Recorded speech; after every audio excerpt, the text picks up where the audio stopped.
Okay, so we have the card choosing, number 86. So we're making some really sound choices with this Reiki. If anybody practices Reiki, then feel free to contribute Reiki to this video, whether it's saved or whether it's live. Right now I see 111 people watching, so hey everyone. If you've never done Reiki before, then just sit back and enjoy the Reiki. Allow it to come and make an impact on your life and help you heal, transform. So today's Reiki is for choosing to help us make choices that are sound and right, okay? There's not a bad choice out there, but that's another story. So why don't you guys just sit back and relax, and everybody just stay on topic, you know, let's get chill, check out my ASMR videos, and yeah, leave a like. Okay, ready, set, go. So I have this, it's a singing bowl. Sorry.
Okay, everyone, thank you for being here. Please leave me a like and subscribe. Check out my ASMR session for success. I will talk with you soon. Take care. Bye. Have a lovely shadow of the moon. We'll see you for the 25th, the new moon in Gemini. Bye. Hi there. Thank you for joining me and welcome to your reading for September direct. Let's take a look at the next sign we are reading for, and it is Sagittarius. Hey guys, thank you for joining me. I'm glad that you could be here. Why don't we check out the Sag chart first for the 6th? And this is for the week, so it starts from the 2nd or the 3rd whenever you're watching and continues right through. So this is where a lot of the stuff is going on, and it's in your 2nd house of money. Now Saturn's just entered Capricorn at the beginning of the year. Now it's back to the 2nd degree. It'll go forward at 2 degrees Capricorn, and you're going to be really under some pressure to perform really well for very little in terms of like the growth. The financial growth will be minimized, but that's okay because you'll learn very important things that afterwards, once Saturn finishes its transit in this house, you will apply those lessons that you've learned now, and then you're going to grow a lot from them. I am the center of peace, and then the message is, in peace I live and move and experience life, because I keep myself centered in inner peace, I have peace in my outer world. Okay, cool. These are affirmations from Louise Hay, who I really, really respect and admire. So I feel like, yeah, just keeping your inner peace, keeping your inner cool. We have a big fire/earth trine still, if you're counting the asteroids, between Uranus and Cupido, and then Pallas Athene up here with Mercury. So this is at the top of your chart. A good week for communication, a good week for maybe putting your ideas forward. Career things are on the move, things are improving. There's really been good connections with friends. Jupiter in the 12th house is going to keep you a little bit sheltered, a little bit hidden. You're doing your own thing behind the scenes.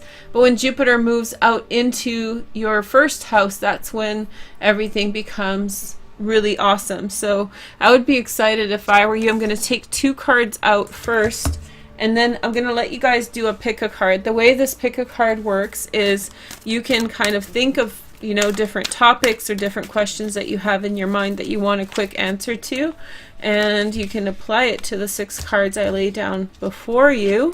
Voila. And so we're going to clarify each card on Vimeo with 3 extra bonus cards, as well as doing a Lenormand reading. I wanted to mention to you guys one more thing. So I've noticed that from certain countries, and because it's from certain countries, I think it's like in the US you can't really tell as much because there's just so many people from there. But certain little countries like Kuwait, like Greece, I'm seeing a particular pattern that I want to help you guys navigate. So I've noticed that someone or some people are renting the videos, which are quite expensive on their own. But if you get this buy all package up here, then you're not going to have to rent, and everything that I add to that package will be included in this buy all, including your monthlies and your weeklies. So it's a really good deal. I think you guys are missing it. Hey girl, hey, it's okay. I would also ask you to comment and like the videos. It really helps me with the analytics, and it's good karma for you, right? To reciprocate. There's something else I'm meaning to tell you. Maybe I'll tell you at the end of the video. Here is your first message. I love this card. This is the 9 of water. The 6 of water, sorry. So I feel as though something's reaching out to you, you know?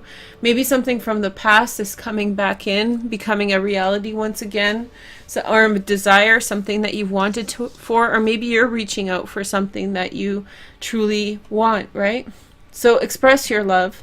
Go ahead and make the romantic gesture. So I feel as though, yeah, you're really called upon to face the music, you know, in terms of feelings. Face the music in terms of how you feel about a situation, and come to terms with how you're feeling about it, you know. yeah, come to terms with how you're feeling about it and not beat around the bush. You do have a way of avoiding the facts a little bit, you know? And in reality, you don't really need to. You can just face it, say it, and then move on if it's not right for you. But most likely the thing that you want will want you back as well. I just realized I am the center of peace. Cupido is in the galactic center in Sagittarius right now, which is the attraction principle, right? The asteroid of attraction and romantic love. And you're kind of at the center of all this. So that's pretty lovely. You should be experiencing a nice week ahead. Okay, so let's look at your cards. We have the Two of Trees.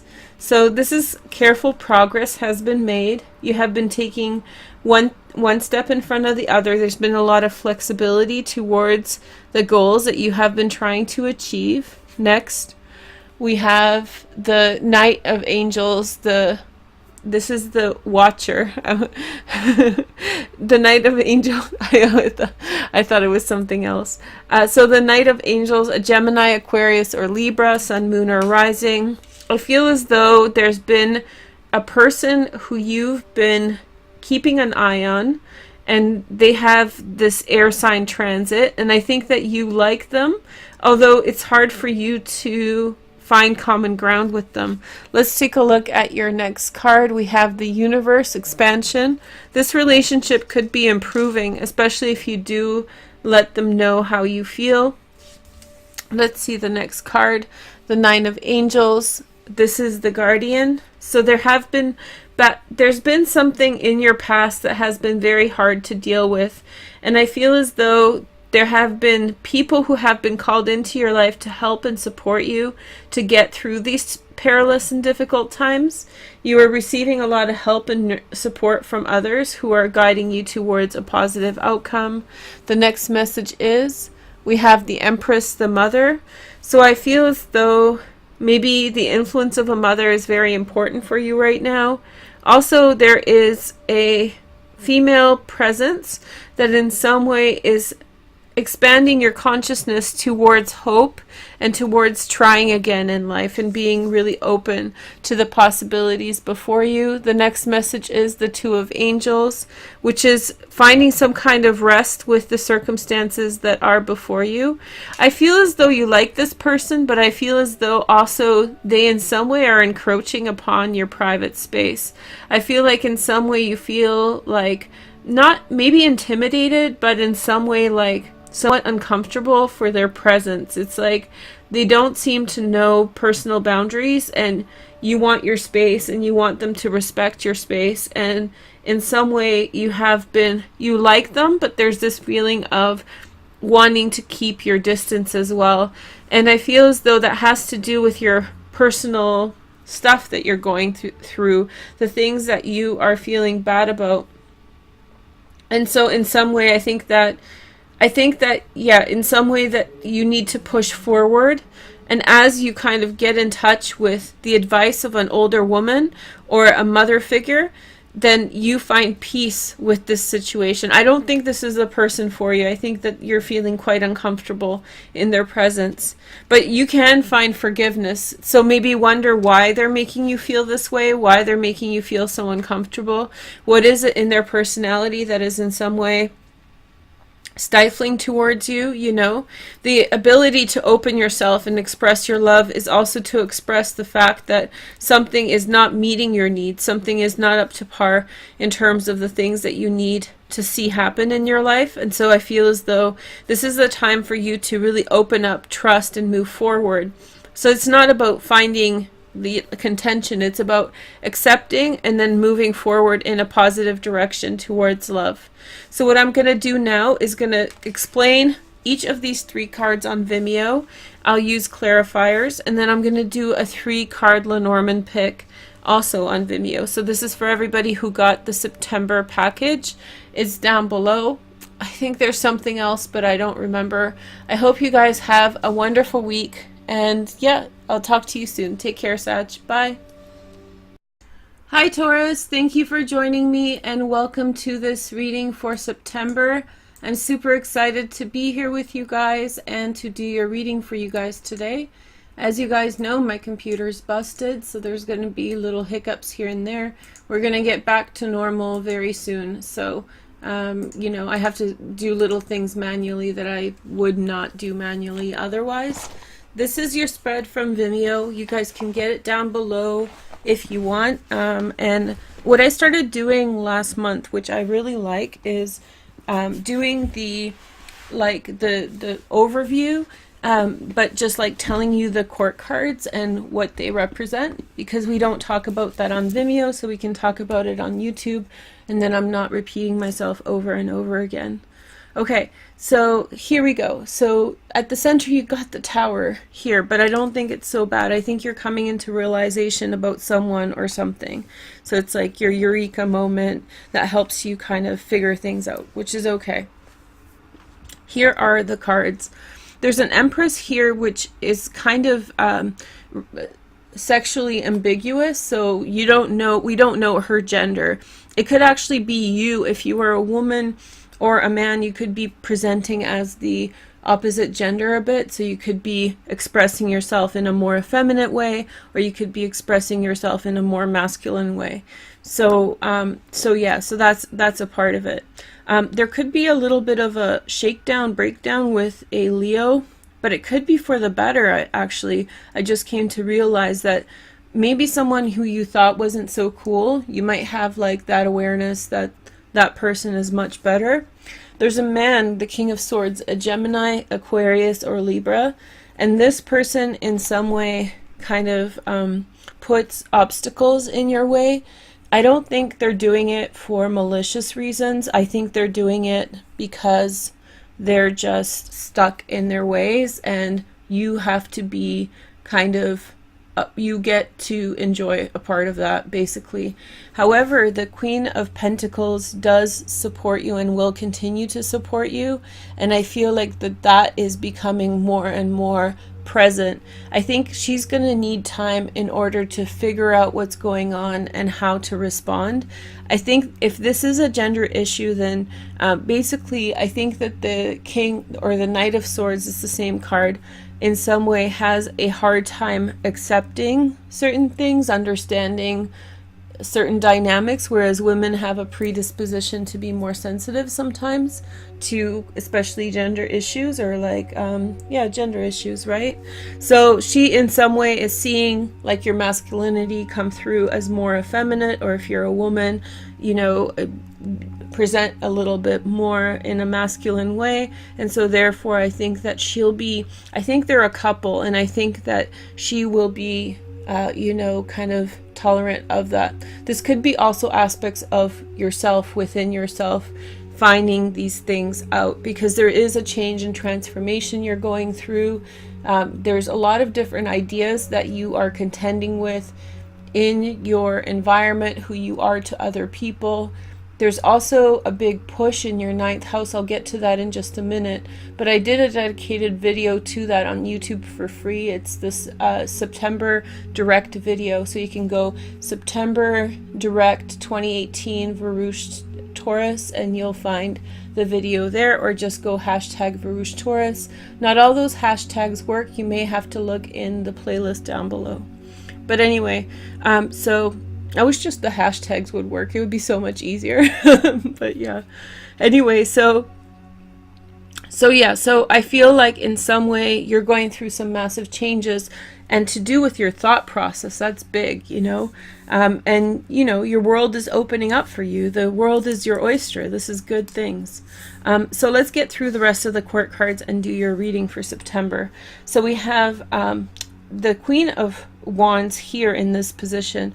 This is someone who is persisting in your life. She is still there. She might be a friend, family member, a romantic interest as well, but she's persisting. Again, this could be a male. There's a very strong connection here. This person is giving you a lot of love and affection and support through this month. There's also this guy, the Prince of Cups. We'll call him your Netflix and chill buddy if you choose. Be careful of exhausting yourself by kind of know what you're dealing with this energy. This is someone who is not very serious. They're just kind of in and out kind of person, and so in some way you may want to know what you're dealing with. However, you may have a little bit of like a desire to do things in a less serious way this month, which is totally okay. This is someone who's coming in that's bringing you a lot of happiness. It could be a Sag, a Leo, or Aries, sun, moon, and rising, but it can be also it could be also like a lot of different types of signs. The marker to define this person, to figure out who they are, is to kind of be like someone who's like there, not there, but when they're there, they're bringing in a lot of happiness. In fact, this person can explain a lot to you about the Knight of Swords. Like, he's doing this, just let him chill. I think that he's going to be problematic, and he seems frustrated. He seems like he wants to pick a fight because he's upset about something, whatever, you don't need it. And I think that the outcome is positive, so don't worry about that. Maybe this person is a Libra. They have a bone to pick, and it has nothing to do with you, and you should just, you know, let bygones be bygones, whatever. I don't think he's a bygone. I think he's just like a pain in your butt. And we all have those. We all have an uncle who's not a funkle. We all have, you know, a dad. We all have a grandpa who has their beliefs. And so yeah, so sometimes that's not like not really a harmonious thing, right? So it could be that, or it could be something more serious, but he's the problem one, and that Prince of Cups didn't look too promising either for anything more serious than just a little bit of fun. Let me fix this because this is going to drive us crazy. We're going to have to do the reading in a little darker atmosphere, but with the Starry Night, I think it's more appropriate, right? Okay. So let's do it this way. I'm going to open up the astrology wheel. Unfortunately, I can't switch between wheels, so we're looking at September 14th, okay? So there's Uranus in the first house in Taurus, right? It's going to go retrograde and move back into Aries for the rest of the year. But this is a really good transit that's going to bring to you a lot of joy and happiness, and it's going to really make your life unique and interesting. So let me tell you guys chronologically what's going on, and then I'll go house by house that's affected, so that we can talk about like what's going on there. So the first house that has some transits going through it is Virgo, which is here. So we have Pallas Athene, that's the triangle down here. There's Mercury, and then there's the Sun. And so this is your house of fun and joy and pleasure. So this will increase the possibility of romance. In fact, there's a lot of possibility of romance as Jupiter and Venus are also transiting in your house of partnership. So it's like with that Prince of Cups, it's that romance part of things. There's also a great sexual attraction that's happening because Cupido is in Sagittarius in your 8th house of sex, right at the galactic center. So it's like you're on point, you know. You're very on point. You're looking good, and you are really easy to attract people into your life at this time. And you have to discern whether you're going to spend your time with people who just want fun, or if you're looking for something serious. And in fact, there's nothing wrong with, you know, just looking for a good time, just as long as it's safe, right? We have a new moon in Virgo also on the 9th, right here. So something new to do with your passion is initiating. So some kind of new desire or something. I'm doing 3-card spreads because I just figured out. Somebody actually suggested it in the comments, and I was like, that's a good idea. Keep it simple, sweetheart. I've totally changed how I say that, by the way. It used to be keep it simple, stupid. And then someone's like, you know, you can say sweetheart. I was like, oh, good. Okay. Marketing background, right? Okay, so in the past there was the 9 of Cups, fulfillment of wishes, happiness, joy, celebration. So that's good. That's the 5th house we're talking about here, where the Sun and Mercury are. Then we have the 4 of Wands. Currently there's, this was your outcome card for the Vimeo reading. So you have, you know, just like a comfort and a stability around you, good friends and support. And I think that you should choose your time wisely as to who you are giving time to for things such as, you know, your presence.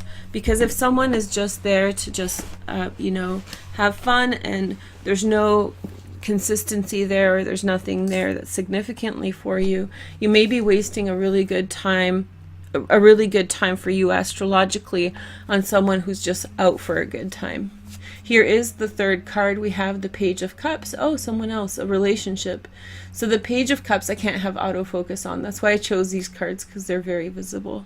But we have the Page of Cups. So this is a Pisces, Cancer, or Scorpio who comes into your life. Hey girl, hey. This could be also romance that increases and improves within September. So you could be falling in love. Jupiter is super good luck for love in the 7th house. People ask me, if I were to fall in love, what's the best transit for it? That's it right there, Jupiter in the 7th house.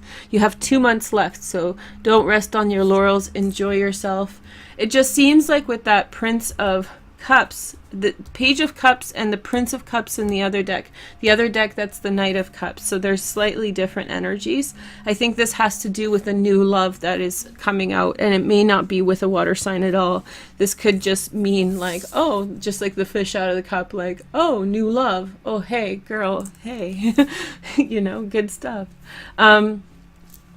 And so I feel like with this Scorpio transit, Jupiter in Scorpio in the 7th house of partnership, I feel like just good things are coming to you. Oh, and that Prince of Cups to me seems like shortchanging yourself at a time when you can really get a lot more. If you're already in a relationship, then that's going to heat up. And if you're not in a relationship at all, then, you know, you're just going to be feeling more loved in general by people that you're interacting with. So, you know, not everybody's meant to be in a relationship all the time, right? The world has a lot of different things to it, so don't get down on yourself. I mean, if you're living in Timbuktu and there's 3 other people, don't blame yourself that, you know, you don't have a boyfriend or a girlfriend. Sometimes it's hard. So one of the reasons I don't live in small cities is because I don't want to deal with townies and small populations. There's nothing wrong with it. There's a lot of great people in them, but you guys know what I mean, because those of you who live in small cities know what it's like, right? Okay, before I completely put my foot in my mouth, let's move on to Capricorn transit. So that's here in your 9th house, and I did that specific reading, so it's called the September Direct 2018 reading, where I talk about Mars and Pluto and Saturn moving direct throughout September. Mars moves direct in August, but I think that in general, like a new push, a really heavy push in a new direction to do with your ideas and concepts is going to happen for you. Let's take a look at your 3 cards. So you have the 7 of Pentacles.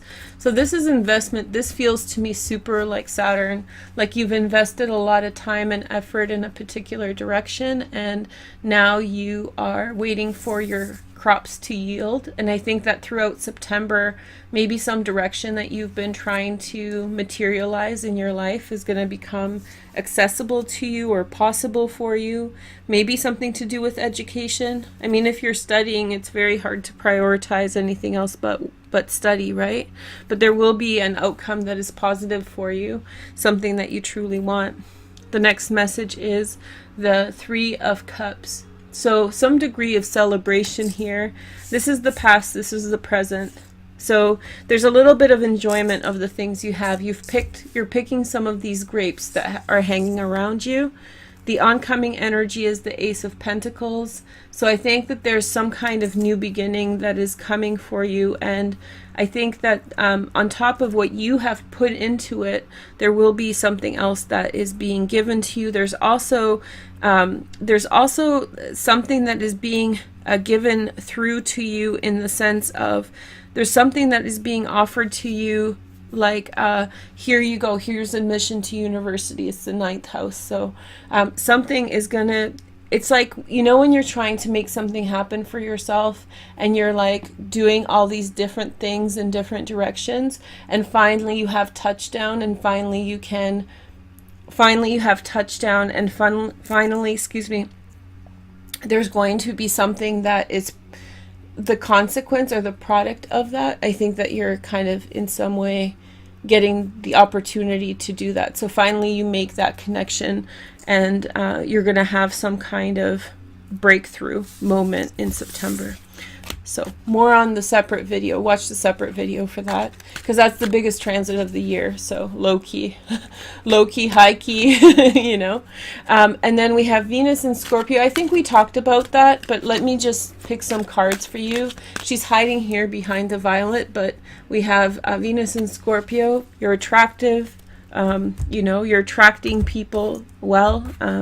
People have an easy time feeling at ease with you. In the past, there was the Three of Pentacles. So maybe you've put a lot of effort into who you are and people started noticing. Then we have the Death card. That's Scorpio. So I feel like maybe the change happens. You went from nothing to something. Hey, girl, hey. So yeah, so maybe that's what's coming through, that there's been a change, or maybe a Scorpio is coming into your life very fast. They're like super attracted. And then there's the moon. Venus is temperamental in Scorpio. I have to say, it's the Seven of Cups, right? The Venus in Scorpio transit. It's the Seven of Cups, and it's like, it's skittish. And I have Venus in Cancer, so that's skittish too. Venus gets super emotional in the water signs, obviously. So it's like, this is Pisces, but I feel like maybe you've put something out there, you've made a name for yourself, or like you have something to demonstrate about who you are, and then someone's showing up, or it's changing, and then there's some changed feelings. This can also mean that you've had something and then an end happens, and then you're trying to figure out what happened or what went wrong. Like maybe this almost looks like somebody says they really like you, like that you look good and all this stuff, and then suddenly ghosted, boom, done, next, and then suddenly you're kind of dealing with the feelings or wondering.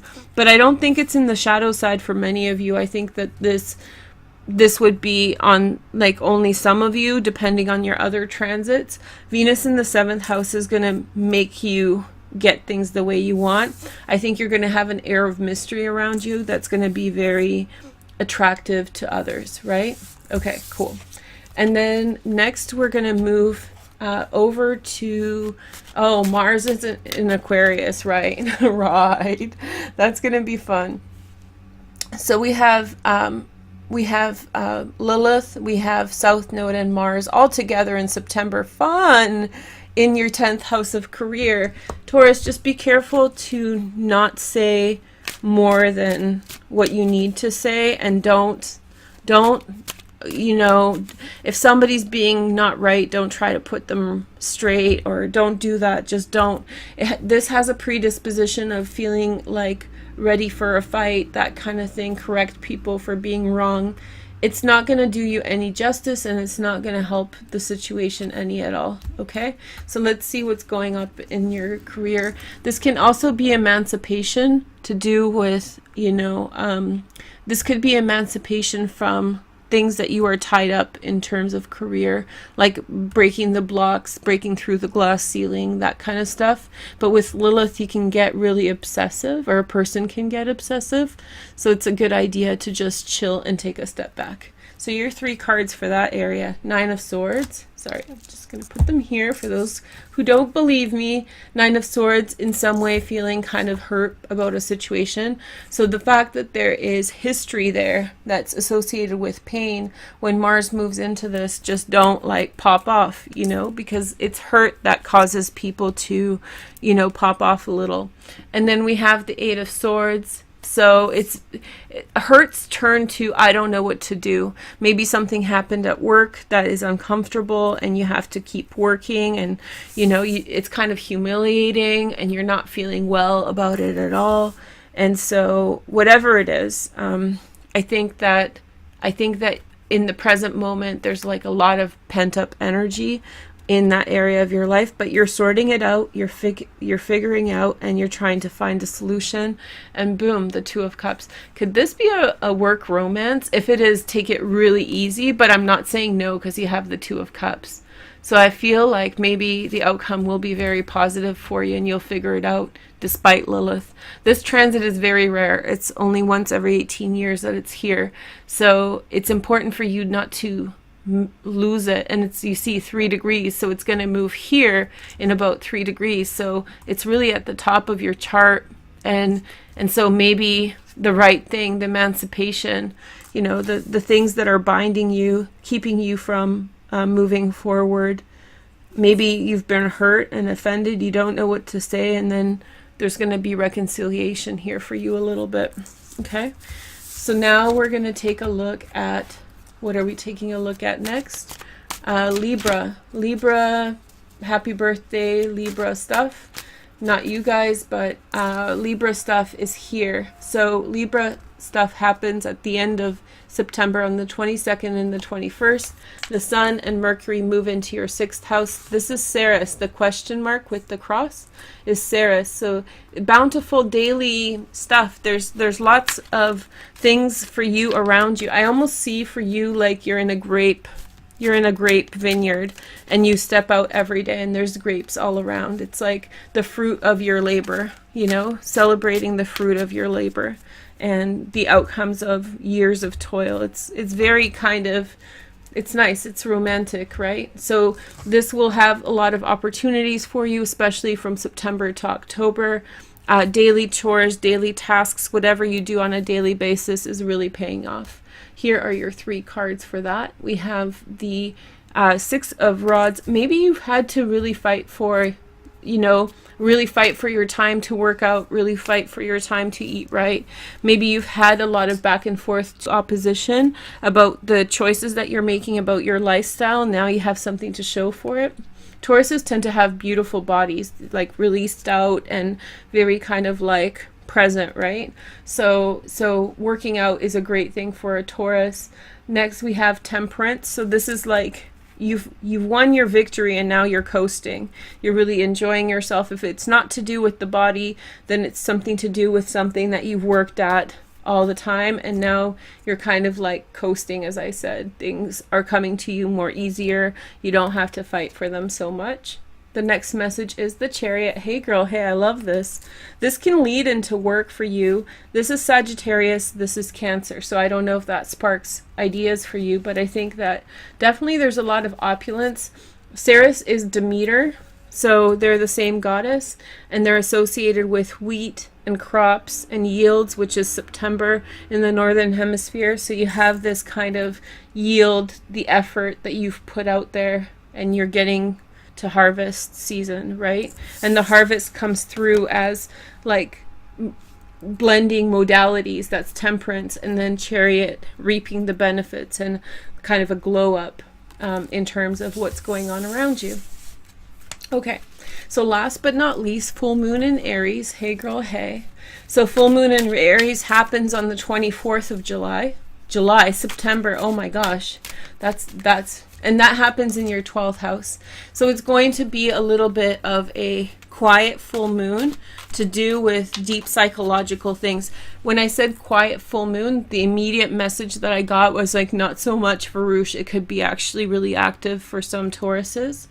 And that might have to do with Chiron, as certain things in your subconscious are being triggered and they're coming to the surface, and they're being flushed out, they're crystallizing and they're becoming real in the world around you. Okay, let's take a look at your cards. Okay, 3 cards for you.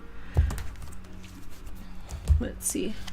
So we have the Strength card.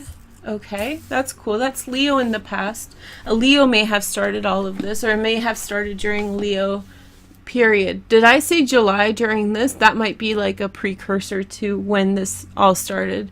A deeper understanding of who you are makes you want to align yourself more to who you are becoming. The next message is the World. So right now you are reaping the benefit of understanding things really well.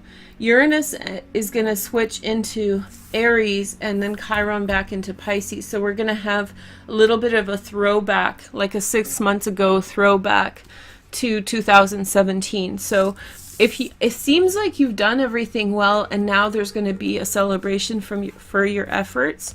And the third card is the Emperor. Perfect card to finish off on, whether you're a man or a woman. And this touches back in Vimeo. Super masculine time for you. I think that you have the world by the, you know, cojones, whatever. And I think that you have to just rule with grace. That's the thing. Remind me to call this video Rule with Grace, because it looks like that's what you need to do. Okay, Taurus, I hope that you guys enjoyed the reading. Again, the Vimeo reading is down below. All my other ones on the Taurus playlist, and then the Varouche Taurus hashtag, but they don't always show up on the hashtag. So, okay, thank you guys so much for watching. I will talk with you soon. Take care. Bye. Hi guys, and thanks for joining me, and welcome to this reading for the soulmate compatibility. We have just 3 left this week. I'm going to do this one. I want to explain that soulmate compatibility is both for platonic and romantic relationships. So I'm sure that you guys can find an answer for you. Today we're going to read for Sagittarius. Okay, cool. Last week we did Sagittarius and Earth signs. So let's see who it is this month or this week. We have water. Okay, cool. We did a lot of Earth this week. I don't think there's a sign that hasn't covered their relationships with Earth signs, so it's all out in the open now. Let's take a look at your chart. Okay, so here's your chart, Sag. There's a lot going on in your second house, right? So we talked about this probably last week. And so what we're looking at is not much going on in your chart until November. Maybe more of an introspective time, but still very fortunate for you financially. With regard to the fire signs, no, water signs, sorry. Pisces, good transits. Not necessarily the best match, but can work with it for sure. And depending if you have other transits with the Pisces that are congruent, right? Like secondary transits. And then there's Cancer, nothing in Cancer. Okay, and then a lot going on in Scorpio. So first we're going to look at Pisces relationship with Sag. Let's see how Pisces and Sag are doing over September and October. Okay. So we have first card. So Queen of Hearts right away, Sixth Sense. That could be a male or a female Pisces, Sun, Moon, and Rising. Can be Cancer or Scorpio as well. But I feel as though there's a deep connection there, a deep loving connection. The Five of Angels, withdrawal. So I feel as though maybe somebody had put their heart on the line and it didn't land in the way that they had hoped. So now they are withdrawing from the situation, taking a step back. There's also the retreat and the Virgo card, contemplation. So maybe one person is turning towards a Virgo, or maybe they're turning inward towards themselves to try to understand their feelings about a situation better. I feel as though maybe choice words had happened between you and the Pisces. Pisces is closely connected with family and home for you guys, so it always hits home when you're talking to them. They always bring that kind of resonance of family matters into your life. Sleep on it. Don't make a decision yet. Allow your mind to relax. Allow your emotions to relax. Things will improve in time, and I think that the relationship will get better. Let's take a look at your romance angels. So we see very soon. Clearly decide what you want so that it comes to you now. So you need to be confident that next time this kind of interaction happens between the two of you, there can be fusion, that there can be reconciliation. I think it might be a small spat. Remember, you're both mutable signs, so things don't always work perfectly, and you have to prepare for that. If you want to be with a Pisces, if you want to be friends with a Pisces and you're Sag, you have to kind of both compromise to go at each other's pace. So I don't think it's the end of the road, but I do think that you have to kind of allow some time to pass, allow both people to kind of figure out their thoughts on things before you move forward together. Okay, so next we're going to take a look at Cancer. So Sag and Cancer tend to have a steamy relationship. Cancer is your 8th house. It can be a little shocking for Sag because Cancer has this, they bring in the truth about death, right? Death matters, death circumstances, it's all there when a Cancer arrives, Sun, Moon, and Rising. So it's like when Cancers show up in your life, it's a period of change and transition. You should always know that. not only sun sign Cancers, moon and rising too, so it's kind of hard to figure out sometimes. But if you really get to know a Cancer energy, you can say, hey, are you a Cancer? And they'll be like, yep, because they'll have that energy within them. You'll be able to recognize it. That's not necessarily such a bad thing. As I said, the 8th house also has to do with sexuality, so it can be like a really kind of fun relationship as well. Ace of Angels first. So this is the Ace of Swords. Communication has happened, or an introduction to a concept has been introduced, and I think people are trying to figure out where they stand with things. The 10 of Trees, 10 of Pentacles, loyalty. So some information about a family matter. The 8th house is also shared resources, so in some way this is maybe mirroring shared resources with other family members that are important. This is cohesion, right? Like this is people sticking it out together beyond just financial matters. This is like long-term family investments, both emotional, spiritual, and physical. The next card, ooh, nice, 10 of Hearts. So it looks like there's going to be an invitation. It looks like there will be a welcoming. The 10 of Hearts is the culmination. Again, a family card. 2 10s together in a 3-card spread. It's definitely the end of the cycle. And I feel like there's an invitation that is a part of that. Okay, so let's see what cards are coming through with that. So here is Cloak Yourself in Light. Yes, this is a beautiful relationship. There's a celebratory aspect here. There's a level of transition, transformation, lifting up, moving forward in a new direction, the culmination of experience, an improvement in circumstances.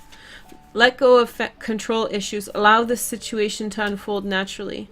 At certain points, you just have to release it. You have to let it go so that it can form of its own nature. Just like mothers and children, or animal mothers and baby animals, at some point they let go and they allow the animal to thrive on their own, right? So it's just that internal understanding of when it's important to let go and allow the situation to thrive.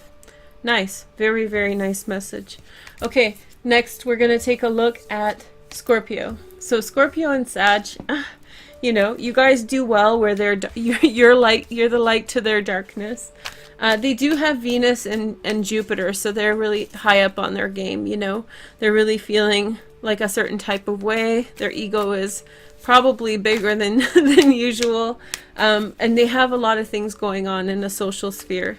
So that's not necessarily such a bad thing. Actually, that probably makes them more kind of resonant with your energy. So you might actually have a better time through this time with Scorpios than any other sign. Venus will be retrograde through Scorpio at this time until November.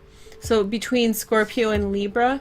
So some circumstances may come up that have to do with closure, final closure, you know, coming to catharsis about situations, that kind of thing.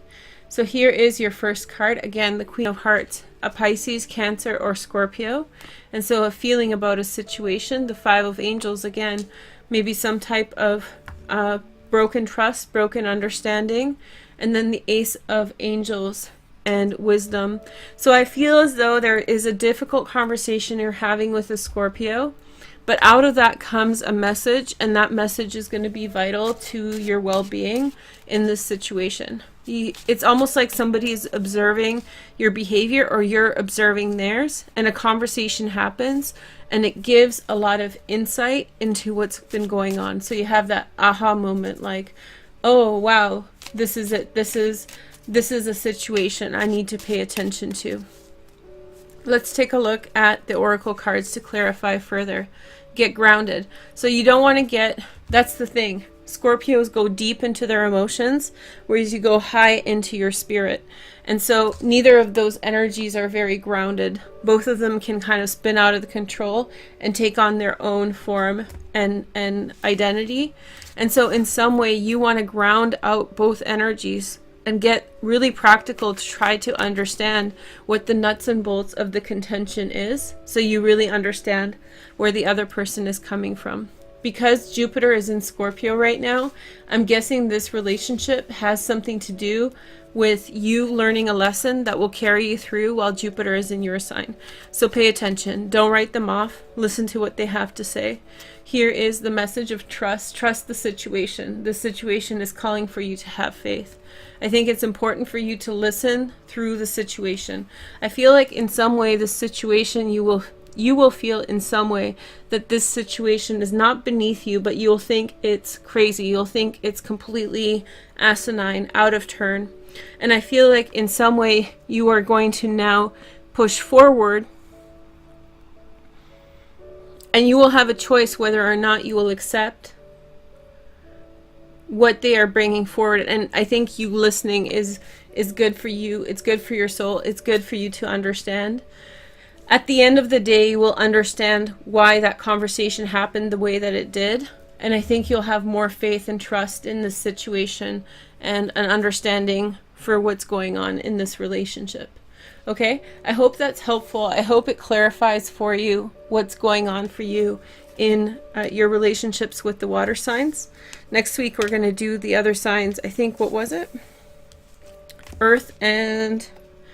No, Sag. Whoops, sorry.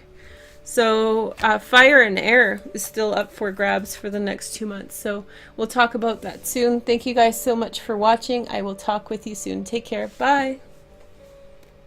Sagittarius, thank you for joining me and welcome to your reading for December. I want to say happy birthday to everybody who's watching and who's born in December. I hope you guys are having a wonderful holiday season, and I'm excited to do your reading here. So what we're going to do today is talk about all the people that are going to be a part of your life in December and how you're going to interact with them. And then we are going to take a look at the astrology and tarot, and then finally I'll do a dedicated tarot reading for December. So hopefully you guys are stoked for that. Okay, so let's get into it. This is your reading on Vimeo. You guys can rent it down below. You guys know the drill. It's a 21 card spread, and it covers different areas of your life and how they will go through the whole month. So you have lots of people in your life. However, I do think that you're going to spend a lot of time inside of your head. Lots of people around, but really kind of a private time for you. You're kind of on the heels of some kind of change or ending. So something really has come to an end or is coming to a head right at the end of November, beginning of December. You see it coming. It's not a surprise. It could be the end of a relationship, but it could be so much so that someone's just moving away or going to do something, whatever, right? So your first card is the Page of Pentacles. This is a Virgo, Taurus, or Capricorn. For me, pages often represent people, but oftentimes more to do with the direction that we're going or a new inclination that we're thinking about. I feel like in your social group, there's like an offer of some new type of direction. There's something on the horizon that is available to you and you're considering it. This could be also friends kind of inviting you towards something new, and you considering that as actually a potential way forward, something that you're very happy to hear about. The next card is the Knight of Pentacles. This is a Virgo, a Taurus, or a Capricorn. I feel like this is a person who you're going to make some big decisions about in the upcoming months, or maybe even in December. I feel like this relationship is becoming closer, but at the same time you have the opportunity to move ahead, and so you're kind of reconciling which direction you're meant to go. I think that so much so that you're about to move ahead, and then you have this deepening that happens that makes you really question your decisions, okay? You're still dealing with the ending of a relationship with a King of Swords, a Gemini, Aquarius, or Libra. Somebody in some way kind of from the past, someone who had a huge say on your life, huge say, and I feel like their influence is still there as you are moving on and you're leaving something behind, okay? And we have this also. This is you, definitely you here. We have the Page of Wands, who's a Sag, a Leo, and Aries, Sun, Moon, or Rising, but this is your adventure spirit. The adventure spirit is with you in December, and I think you're taking new things on. Overall, there's a lot of kind of like figuring out who is not on your side, but like who you're best aligned with, and which direction is best for you at this time. This isn't a time when you're taking things lightheartedly, and you're not the first sign for me that I've seen this kind of trend, and you're not taking things lighthearted. You're thinking about the long-term implications of the current experiences, and I think that there's a lot of uncertainty in December in both your relationships with women and men for different reasons. Women are sort of kind of leaving the situation behind, or maybe there's a distance that's grown between you and another woman, or between you and a woman. And then there is with men, it's a very stressed out energy, so much so that somebody could be working things out in their head, and you just have to let things be. And so I think that you're pushing forward in a new direction, but I think that there's a lot of questions that you're still considering about the past circumstances, and about how you want to see things evolve for yourself, and where to make the decisions to have those different outcomes. Okay? But you're really focused on practical things like work and being successful or achieving your goals. Those are your priorities this month, which is good. And especially when people are good around you, then go with that. But when people are kind of here, there, everywhere, it might be in your best interest to kind of do your own thing, right? Okay, so now let's take a look at your astrological chart. I'm super excited to tell you that there are 4 sections in December that really correspond well to different transits. So the first week, the second week, the third week, and the fourth week kind of grouped together based on transit. So it's really easy to show you. So we're just going to show 4 charts, okay? So the first week is really influenced by Scorpio transits that are changing. Venus moves into Scorpio on the 2nd. Mercury retrogrades back into Scorpio on the 1st, goes direct in Scorpio on the 6th, and starts to make its way forward again into Sagittarius. So for you, this is a less impactful Mercury retrograde. I don't think it's as intense or as difficult as it is for other signs, especially not this part. The one in November would have been just a lot because it was in Sagittarius. But now that Mercury's in Scorpio, it's in your private life, maybe in the back, like in your dreams, or, you know, the things people don't see. Maybe you're kind of wiling out there, but I feel like maybe moving in terms of your public life or your interactions with other people, no one really knows. Okay, so that reminds me of that song by Queens of the Stone Age. I don't know if anybody wants to link it down below. No one knows. It plays in my head. Okay, so let's see your cards. And we have the Moon card. Okay, that's Piscean, which is right here. And Mars is in Pisces with Neptune. And Chiron is in Pisces as well, in your 4th house of home and family. Okay, and the Fool. So maybe some decisions about home and family issues, big decisions. There could be some of you who are dipping out on family events. Maybe you're trying to get away from some toxic environments that you don't want to be a part of this year. So maybe you're trying to figure out a way. In fact, I think if you're trying to find an excuse to avoid family gatherings, I feel like if there's a year in which you're supposed to avoid it, or where it's good for you to avoid it, it's this year. Unless you want to have the big dramatic, like, emotional healing thing going on, for good and for bad. But I think that if you don't want a heavy environment, then maybe just do your own thing. It's going to be somewhat heavy emotionally to do with family issues regardless for you. And I feel like a lot of the things that you're working out for yourself has to do with kind of like emotional baggage. But I think that Chiron in Pisces if you need an excuse to dip out on your family, blame it on me. You know, unless something really bad happens, then that's not my karma. I warned you. But I feel like if you want an excuse, this is a pretty good excuse. It's going to be, Christmas is going to be heavy for you guys, emotionally heavy, for good and for bad.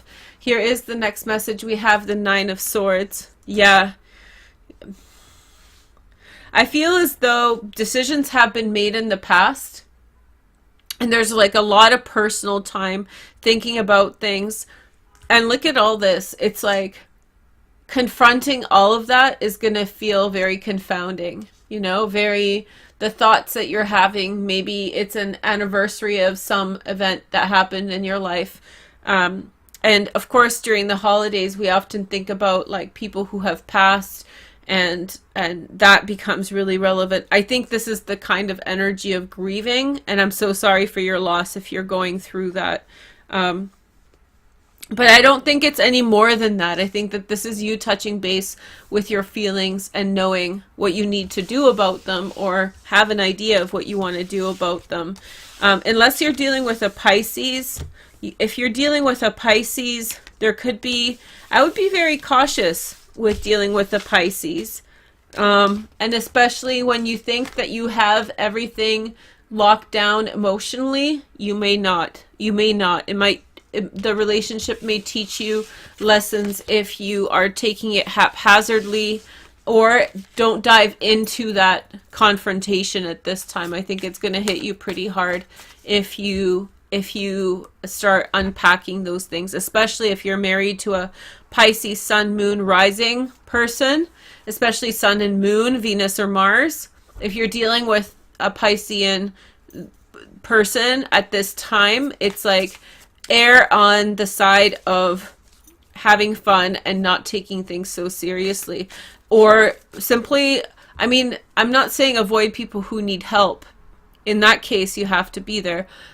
But if that means, if you can make a decision to avoid a situation or a confrontation, this could be the transit in which it's a good idea to, okay?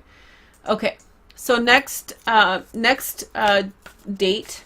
So avoid the Pisces if it doesn't mess up them or you or whatever. Oh, look, Christmas colors. Green, red, green. That's fun. Is that, no, yeah, kind of. This is blue-green. Neptune. Okay, so now we're taking a look at the second week, and this is in Sagittarius. We have Mercury moving into Sag on the 12th, and then on the 7th we have a new moon in Sag. Woohoo! So new energy, new opportunity to push forward on something. Still a lot of influence by Jupiter. I think you should just sign up for something cool to do. Mercury's direct. You can begin new things. Go boldly. A lot of emphasis, like I said in your intro, towards work and career stuff as well.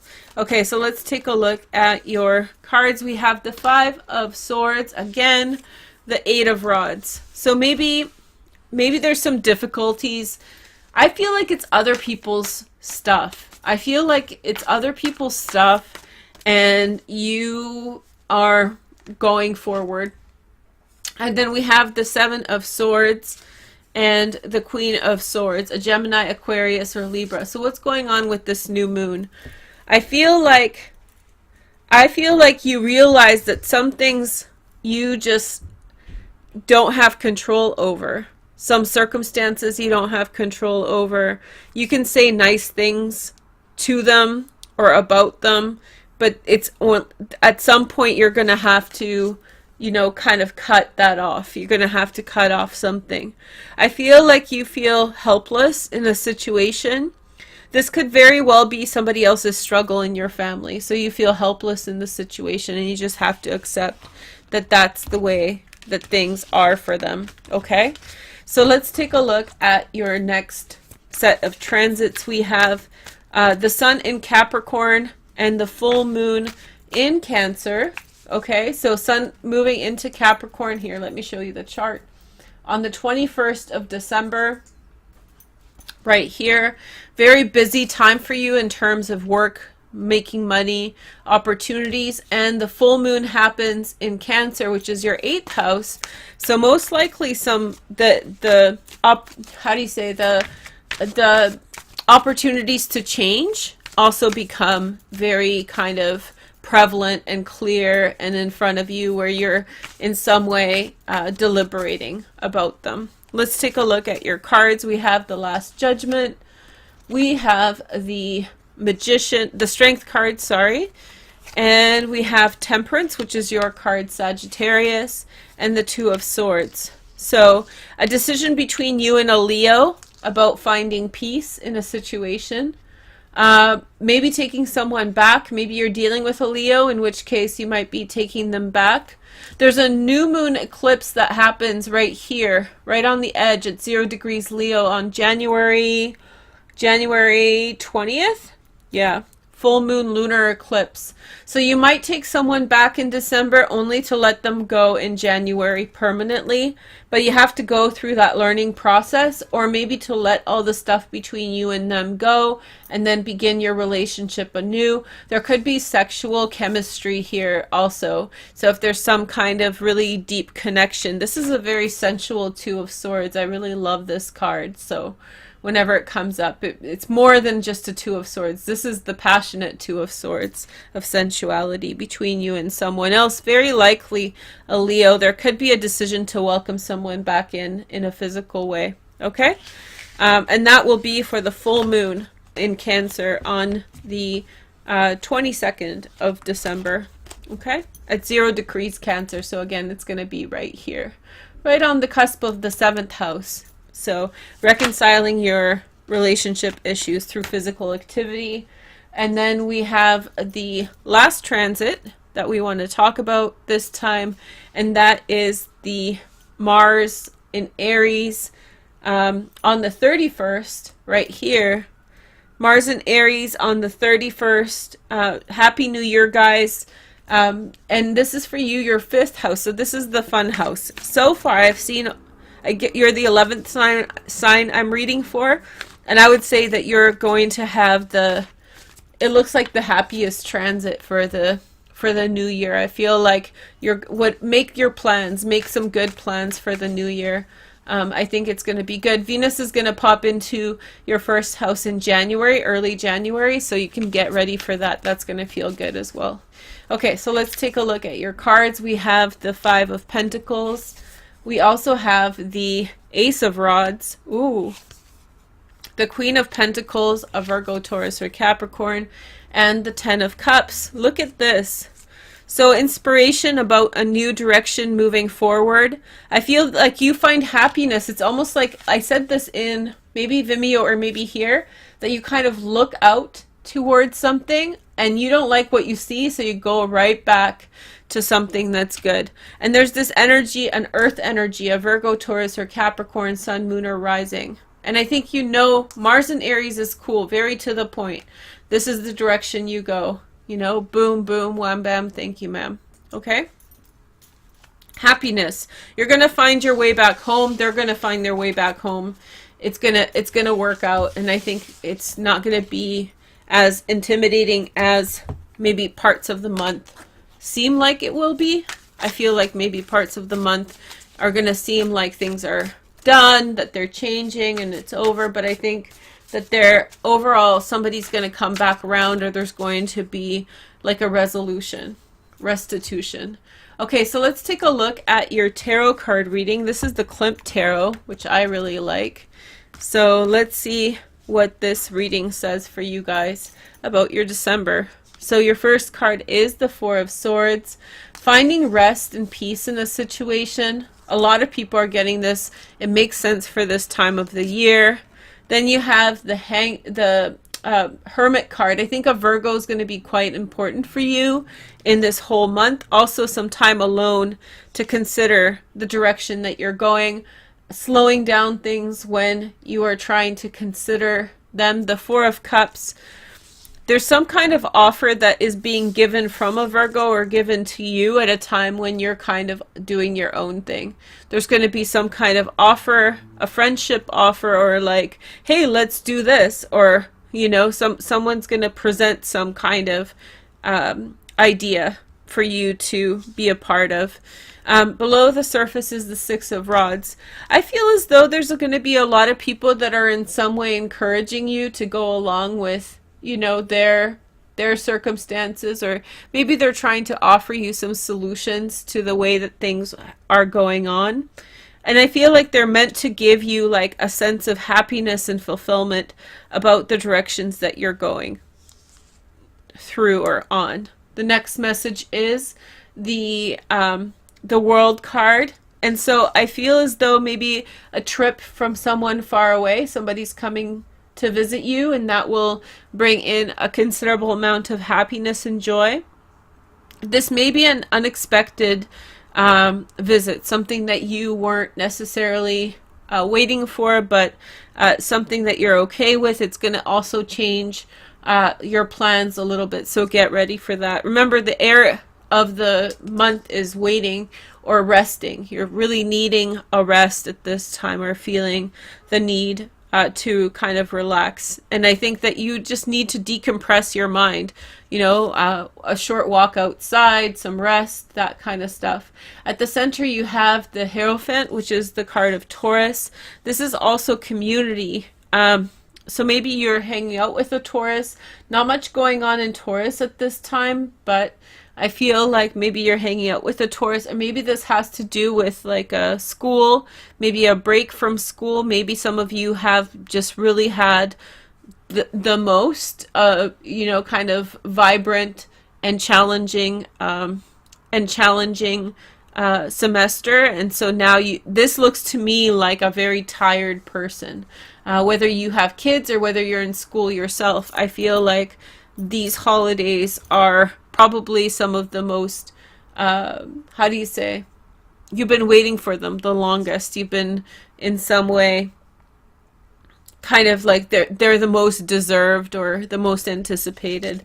Here is the next card. We have the Magician. Hey girl, hey. So I feel like you are in some way pushing forward in some type of direction, and I feel like you're going in some kind of direction, and yet you're not making a choice, and yet you're making a choice.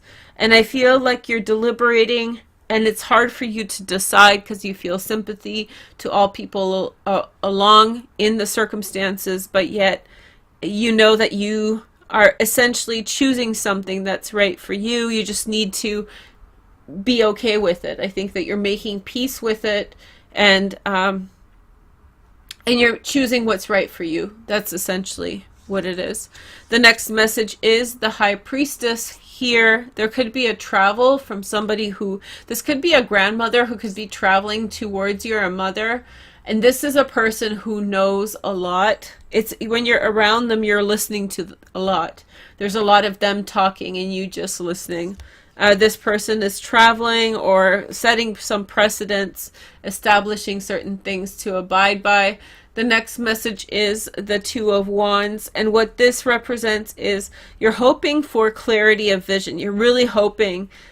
It's almost like you have everything that you need in December. Everything's working out great, but you're like hoping it would be easier because you don't really want to make the decisions you're about to make. The outcome card is the Knight of Chalices, Pisces, Cancer, or Scorpio. I feel as though somebody's coming through with an offer for you, some kind of emotional offer, or some kind of relationship even.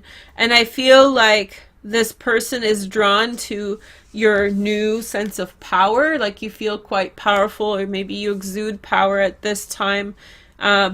There's a feeling of this Five of Cups, like disappointment or sadness or whatever, but I feel like in some way, like you, now that you have this and this person's coming around, I feel like you're kind of looking at them and it's not as impressive as it once was. I think that you have some insight about a circumstance or situation, your own personal insight, or kind of decisions have been made. And when you're in some way taking a look at what was once such an impressive thing, now that you're rested and really thinking clearly going in a certain direction, I don't feel like you feel the same way about the situation anymore as you did before. Okay? There's going to be a North Node reading. You guys are probably watching it. Sorry that it's late. I filmed it and then deleted it, and it never went up, but I'll do that very soon. Thank you guys so much for joining me. I hope you guys have a wonderful day. I'll talk to you soon. Take care. Bye. And happy holidays. Happy New Year. Hey girl, hey. This could be also a new relationship coming through. So if you guys are ready to dislike the video, just know this could be an offer. But I feel like you're the magician. Look at this magician. Like, what does this have to do with that? You know? You could go with this or you can go with that. Like, I want the red dress, man. You know? Red dress, red bottom shoes. Yes, fancy nails. Let's do it. Okay? So just know your worth, Sagittarius. Talk to you soon. Bye.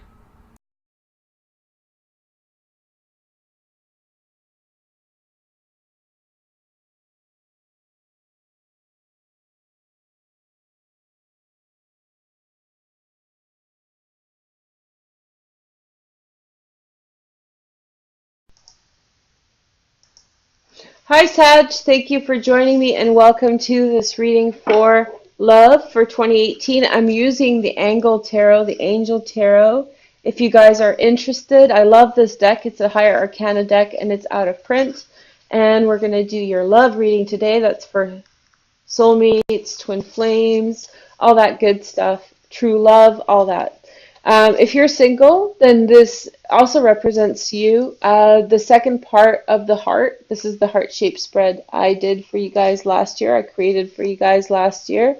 The second part of the heart is a representative of your next to be partner's current situation. You're already falling into alignment with them. It's just a matter of time before you meet them. So just be mindful of that. Here is your message for the beginning part of the year. Okay. So your central starting point is, so we have the Hermit. Okay, Sagittarius. You're seeming a little bit withdrawn. I just did your January reading. And yeah, you're making a big decision at the beginning of the year. I don't know if it's pertaining to your relationship per se, but I feel like both you and your partner are very focused on what you're going to do with the things that you have to deal with now. So it's like, where does things go from here? How am I going to make do with what I have? What are the lessons? You're doing a lot of thought, self-talk, rationalizing, understanding circumstances. You're really trying to get a good grasp of the things that are happening around you. Here is the next message. We see the Art and Temperance card, and so this represents your ideal in a relationship. You want a sacred marriage. You want that connection. This is the card of Sagittarius, so you want that ideal connection between emotion and spirit.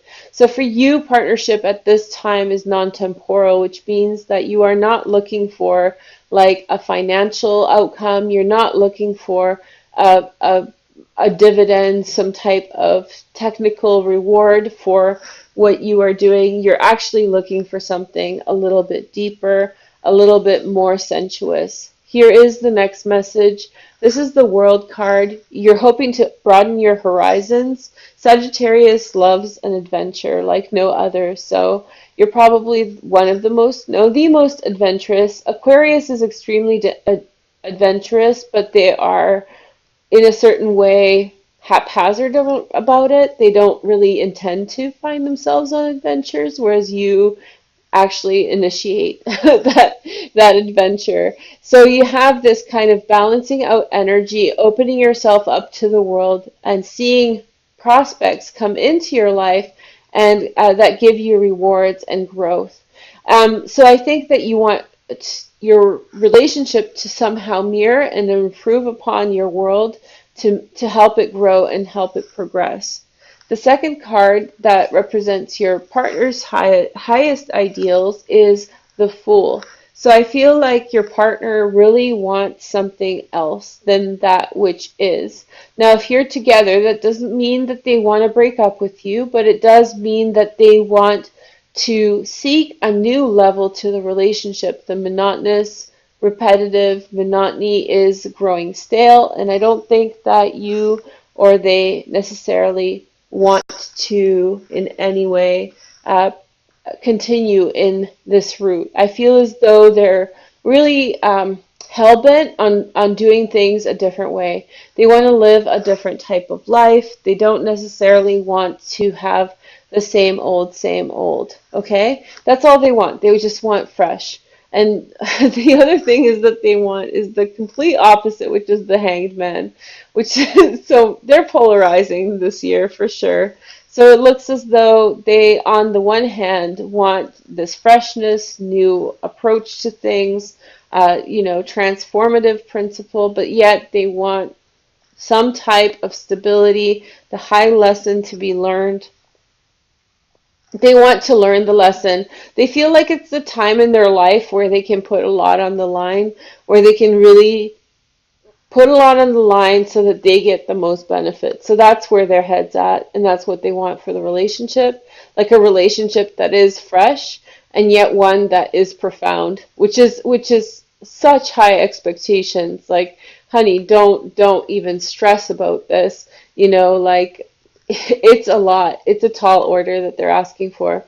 Not that yours isn't either, but yours is more romantic. Yours is way more like, like you kind of want to be like in a old movie, traveling alongside the countryside, something like that, something very dramatic. Whereas they are more contemporary in their ideals, but it's paradoxical, which is like, don't kill yourself trying to meet their expectations.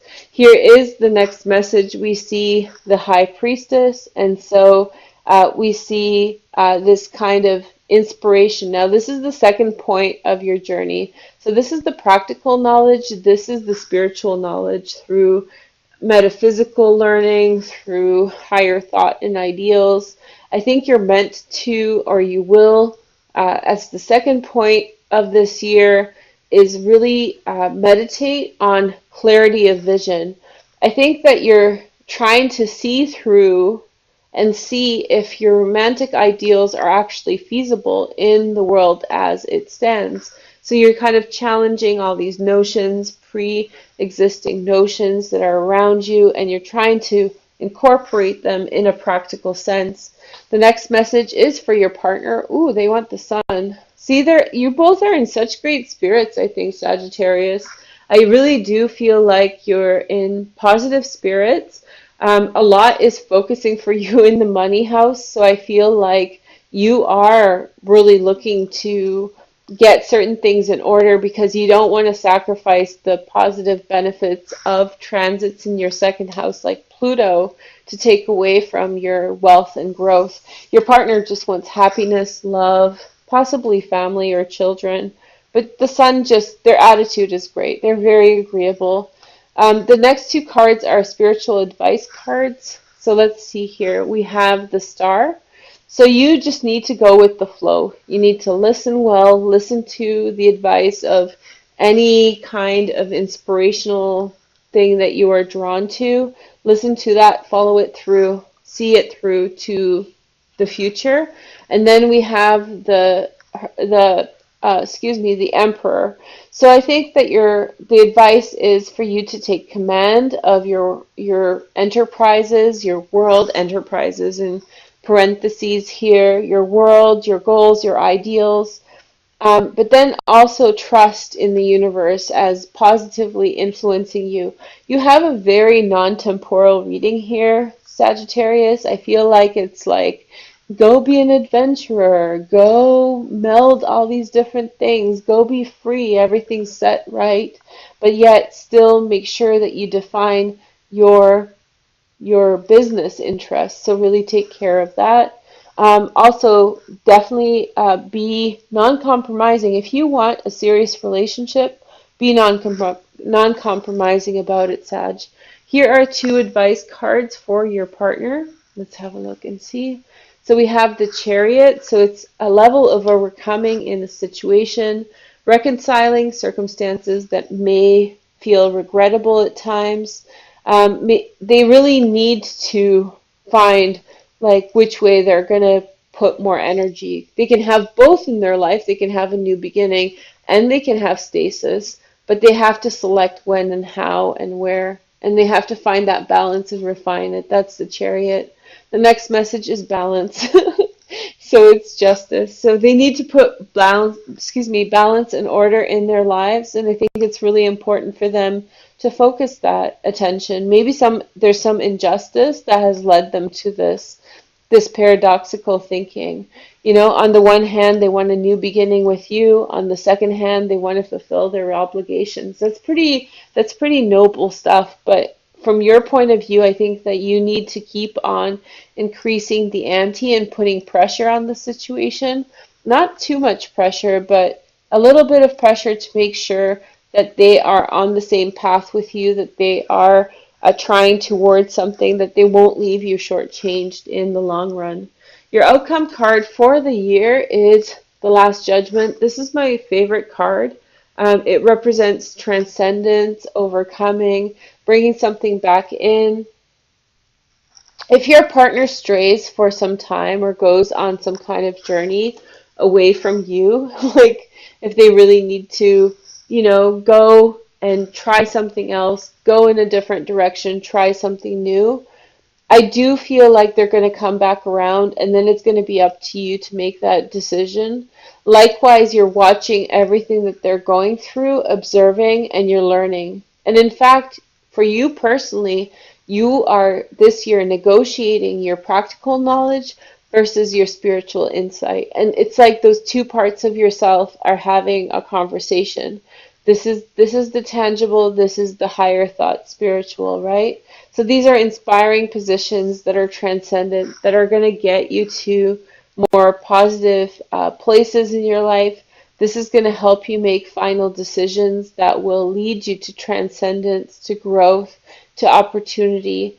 And so I feel as though your partner, in a certain sense, has a great attitude. They're willing to be there. They just need to figure out which one they're going to do more of, the new beginning or the this homeostasis, or the keeping things even.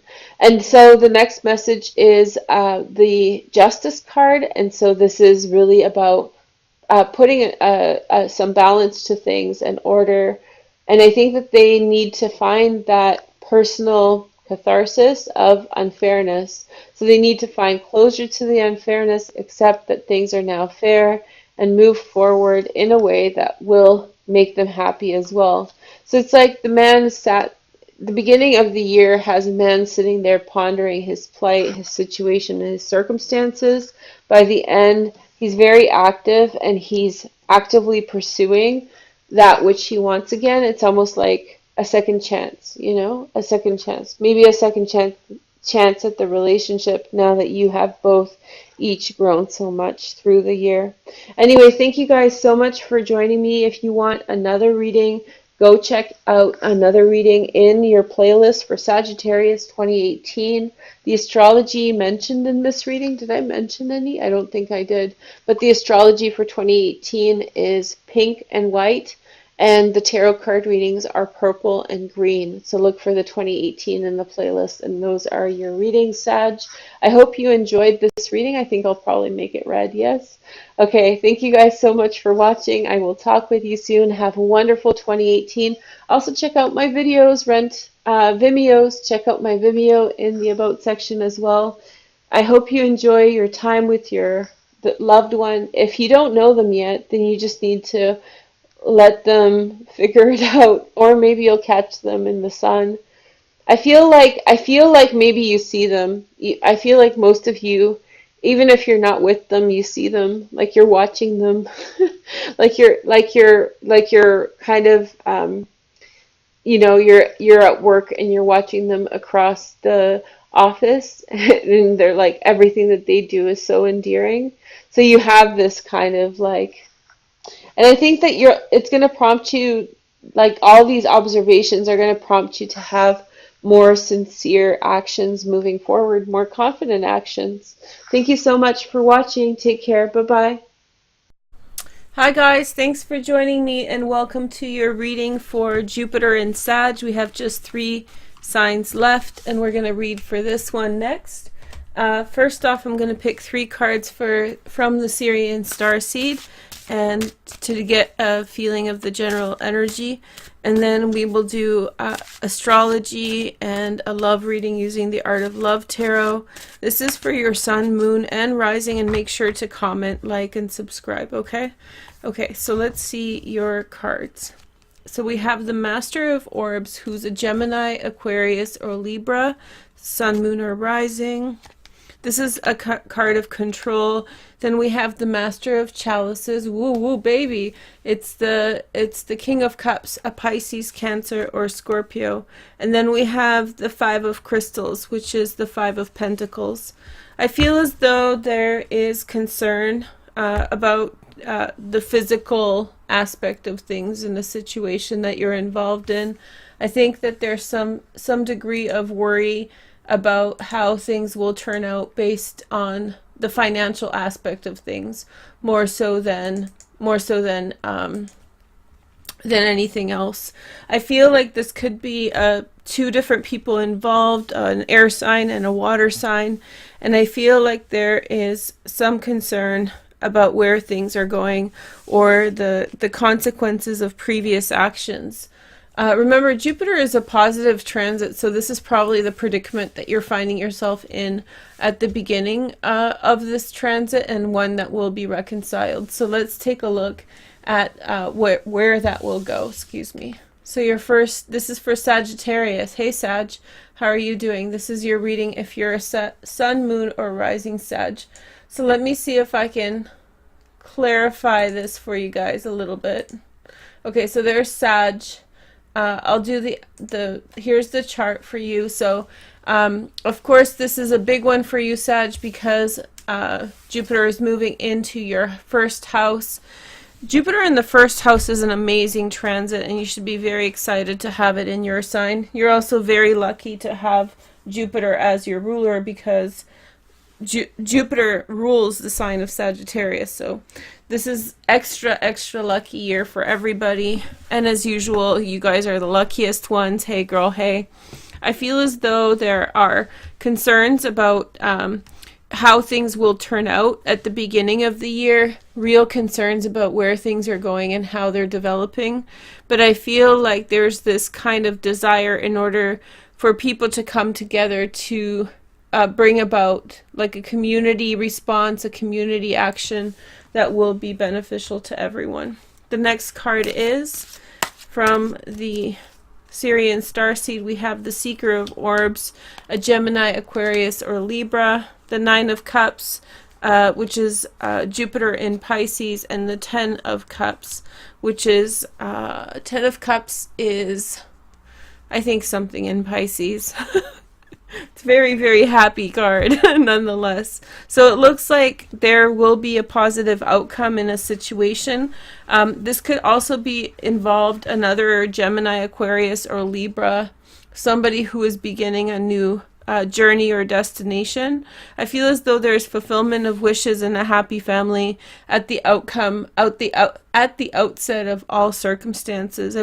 I think that your dreams or your ambitions are becoming real, but I feel like you'll have to go in some new direction a little bit in order to draft out for you a path that will be successful. You may be choosing between 2 types of partners, or you have recently closed out relationships with an air sign and a water sign. Remember, at the end of 2018 we had Venus retrograde in Libra and in Scorpio, so that's a water sign and an air sign, and that could have left you kind of feeling questioning where you should go now and trying to understand what the best direction for you is moving forward. I don't think the path is super clear. However, I feel like you will find a solution, and when you find that solution, it will feel very good. It'll feel very peaceful. The outcome is the happy family card, so I think that you will turn to the right people and make the right connections. Let's take a look at your cards. And this is the Art of Love Tarot. So we see the Sun card with the King of Swords.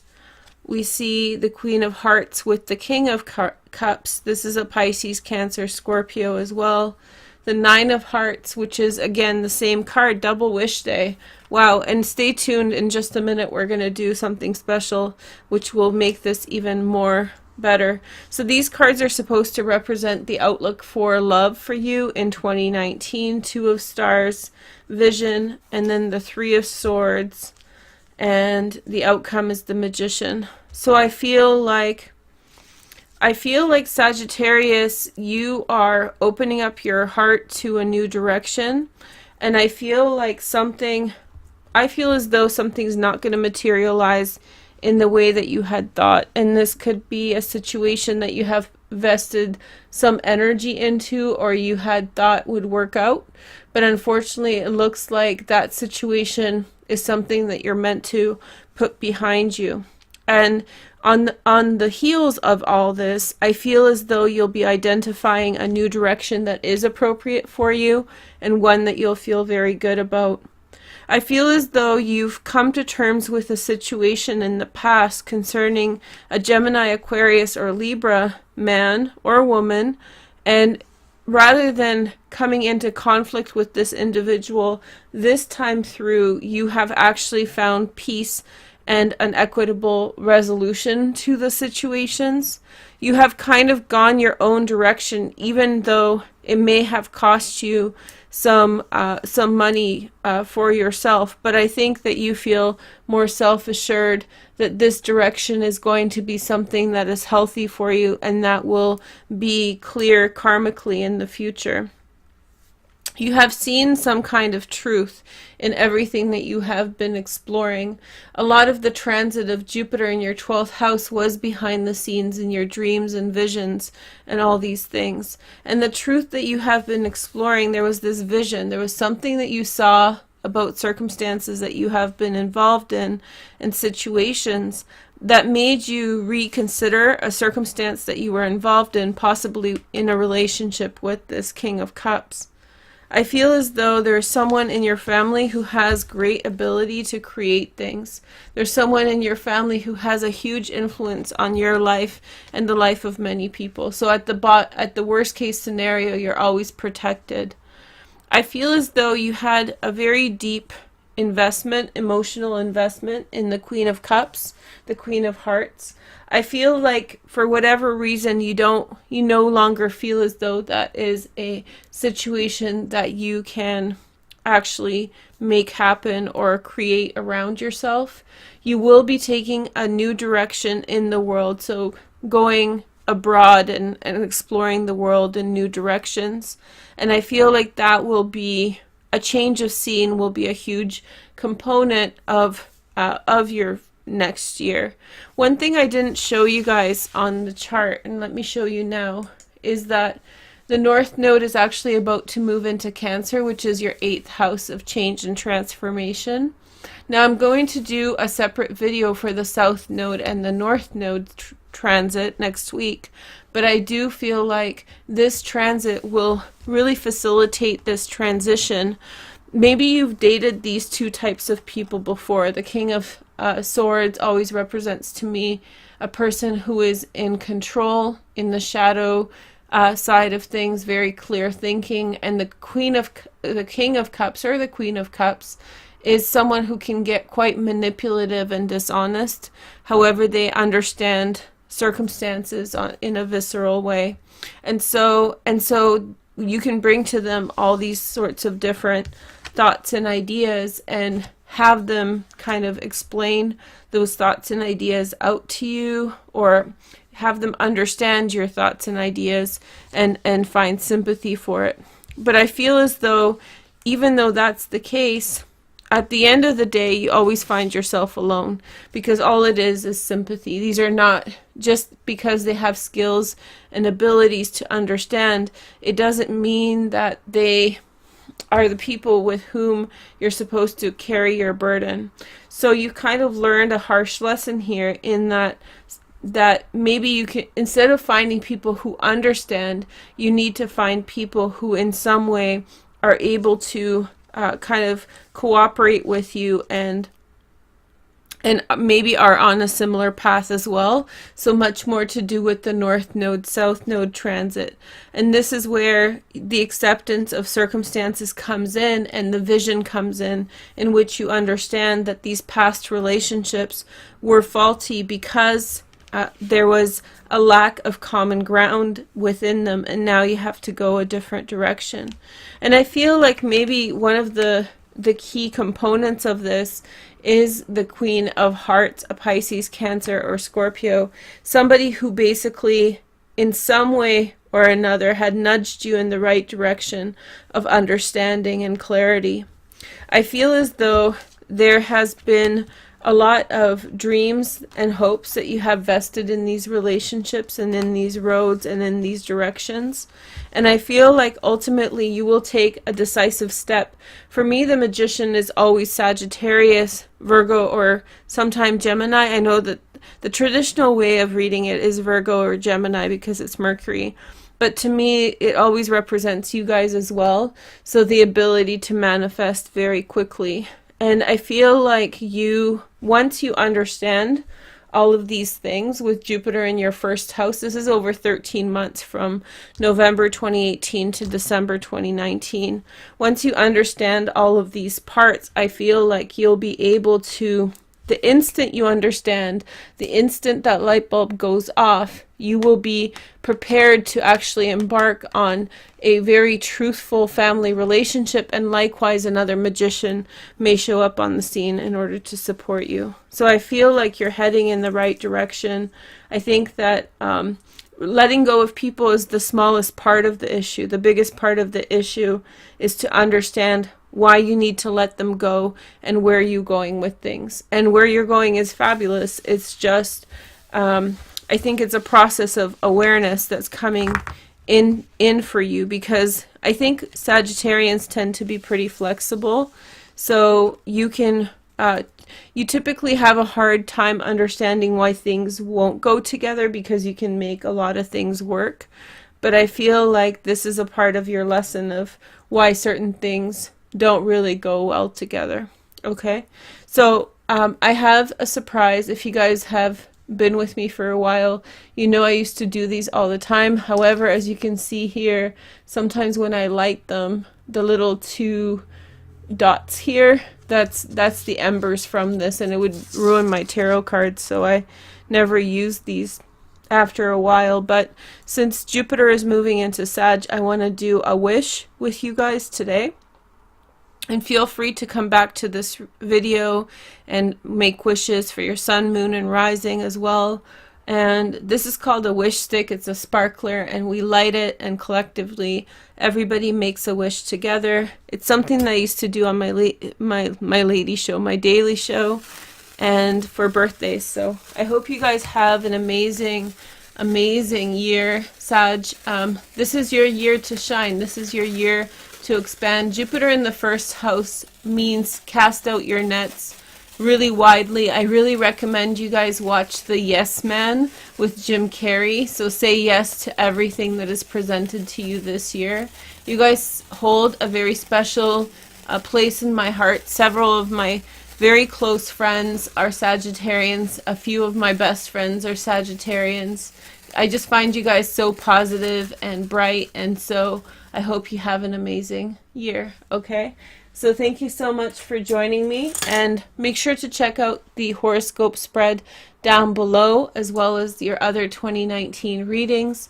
Thank you guys so much for being here. I'll talk to you soon. Take care. Bye. Hi Sagittarius, thank you for joining me, and welcome to this reading for the North Node switching between Virgo and Leo. I hope you guys are doing well.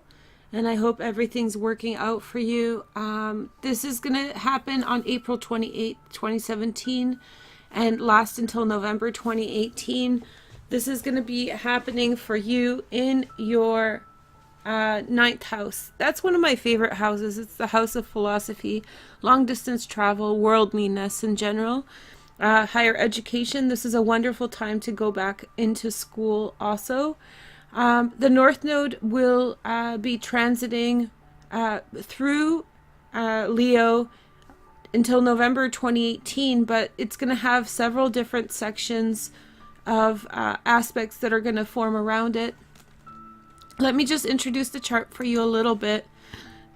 And so we have the Grand Trine energy that is supportive off of this transit for the first 7 months of it, between April 2017 and October 2017.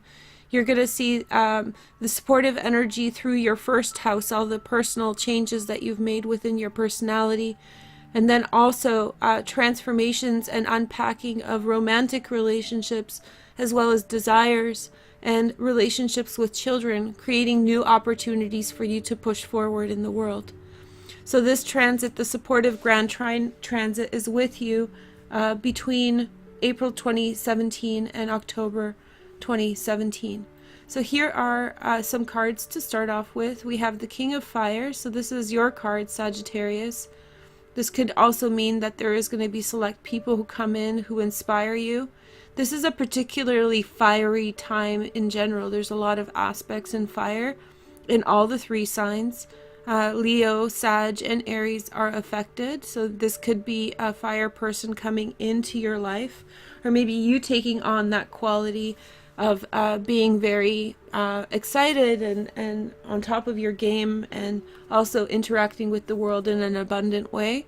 The next card that I have for you is from the Earth Magic Oracle cards, and this is Wind Activation. There's not a lot of air. The South Node is in Gemini now, and will be transiting through your third house of communication. So what's going to be there in terms of your karma, which is the South Node, you will be unpacking things that you have brought into your life in terms of communication and belief systems that you may have been taught early on in life. So maybe you will be activating the different things that you believe and really unpacking them and looking through them to analyze and to understand where they are coming from. This will transform you and motivate you to be a better person. I feel as though this will push your life in some very unique directions, especially in terms of interests. I think that they're going to change a great deal from what they are now. The next card is, we have Legends, and so learn from those who inspire you. So the advice for you is to model yourself on other thinkers, other people in the world who are doing things that are inspiring to you, or who set an impression upon you. It's a really good idea to focus your direction in some new ways and really unpack what you have on hand and grow upon it. Let's talk about astrology just a little bit more. So we talked about the Grand Trine energy. There's a couple other energies that are with us. On the first day in April, we have a Rosetta, which is a beautiful aspect that helps transition the North Node between your career house and your house of philosophy. And so in this aspect, you are going to be asked and encouraged to rethink something, rework it, and to avoid a problem. The problem that you could be experiencing is in your partnership life, whether it's relationships or work. You may be making a mistake. This is the T-square on on Mars. But there's also a T-square on Ceres in the 6th house. So this could also be a dietary issue, in which case it's a very good idea for you to kind of rethink what you are eating and how you are taking care of yourself on a daily basis. So the Rosetta is actually supportive, and it will allow you to think these things through. The parts of your life that are going to be affected are your personality, the area between romance and family, so maybe kind of a hybrid thing, maybe unpacking family issues so that you can have new inspiration with regard to love, and then also in partnership / dietary things. All those things are going to push you forward towards new prospects, new opportunities, thinking about the world, looking to new things in the world to inspire you and to kind of get you going in a new direction. Now, the Rosetta is not the only stone, is not the only aspect that is relevant on this day. There's also a kite here, which is off of the Grand Trine energy I've described before. The South Node, which is your karma, is alongside your third house. So that's a very activated South Node. It means it's probably the most intense transit of any of the signs, to be frank, but going with the energy as opposed to going against the stream and current of your life. So you're really on a fast track. The kite will push you further, just like a kite flying. The tail end is unpacking the things of the past, the things of your childhood, belief systems and structures that you believe in, cultural things that you might be too tied into, and you're going to be pushing forward in new directions and taking new directions and opening up opportunity for yourself in that way. So these are the energies just on the day in which there's the transition. There's also a conjunction with a fixed star called Regulus. That's the star of kings. So there's this close alignment and a exaltation for you during the transition. It means that you will be experiencing enlightenment and changes of perspectives on a higher perspective or a higher vibration level. Next, I just want to mention a couple tough transits looking forward into 2018. There's the hard angles on the North Node in January and February 2018. That's going to challenge your place in the world and your philosophy around your place in the world. So you might be thinking differently about your place in the world and what it means to be here and who you are, etc. The second transit, the most important one, excuse me, is in May 2018, and that happens when Saturn actually moves into your second house. So that's going to restrict finances for some time. But on May 2018, there will be an event that is based off of the world and partnerships. So you want to really take a look at where your situation, circumstances in the world are developing to and how your partnerships are going, because in May 2018 you're going to have really an abrupt event that will strike really hard down on your second house. So make sure that that all your relationships are upright and that they are thorough and that there's no mess around you, because this energy is positive or negative, but it has a lot of force, a big punch. So you want to make sure that you are getting ready through 2017 and early 2018 by refining all these aspects of your life so as to avoid any problems. Okay, so let's take a look at your cards. I picked those ahead of time. Your first card for this reading is, we have the Temperance card, which is the card of Sagittarius. So careful consideration and combining of options. You're not rushing things. I think you're really taking your time. In the 9th house, you don't want to rush things. It's the house of higher education and philosophy, so you don't necessarily want to jeopardize the hard work you've put in any specific direction. The next card that I have for you guys is, let's see. So we have the Four of Wands, and so with the Four of Wands, there is some kind of established order with regard to home and family. Remember, the South Node just finished its transit of your 4th house of home and family, and so you should be experiencing more balance in that area, maybe more things having been worked out. In some respect, maybe you have been challenging the status quo of what your family dynamics are like. Chiron is also in the 4th house, so you're still working on that until 2018 when Chiron moves into Aries. But for now, happiness in the home. This is the center card for the whole reading. So for you, home and family life are first and foremost. If you're alone, then bringing people in and enjoying your home with them in the form of dinner or something like that.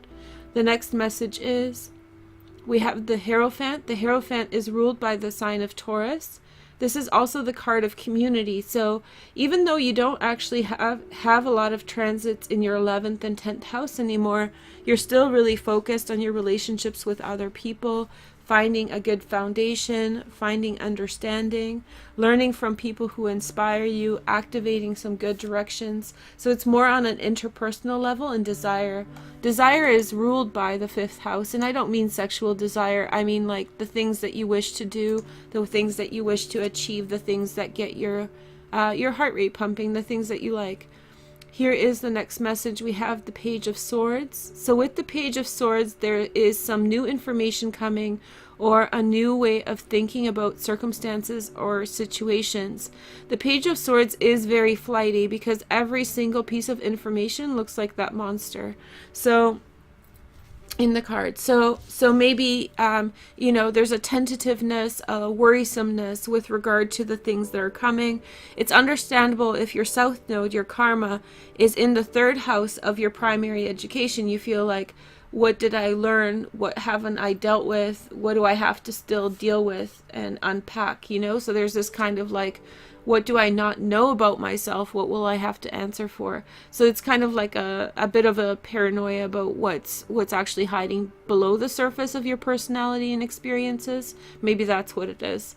The next card is the Hermit. So this is the card of Virgo. I love this card. It's the most beautiful card. Okay, so we have the Hermit or the Virgo, the necessity to kind of go your own way at the same time as connecting with others. It's a really neat reading because you have family, you have community, and you have the self. And then you're kind of balancing everything else out together. You're activating almost all parts of your life, and that's really exciting. Here is the next message, and we have the 7 of Cups. So you're in a cornucopia of opportunity and joy. There's just an appreciation of beauty and hope.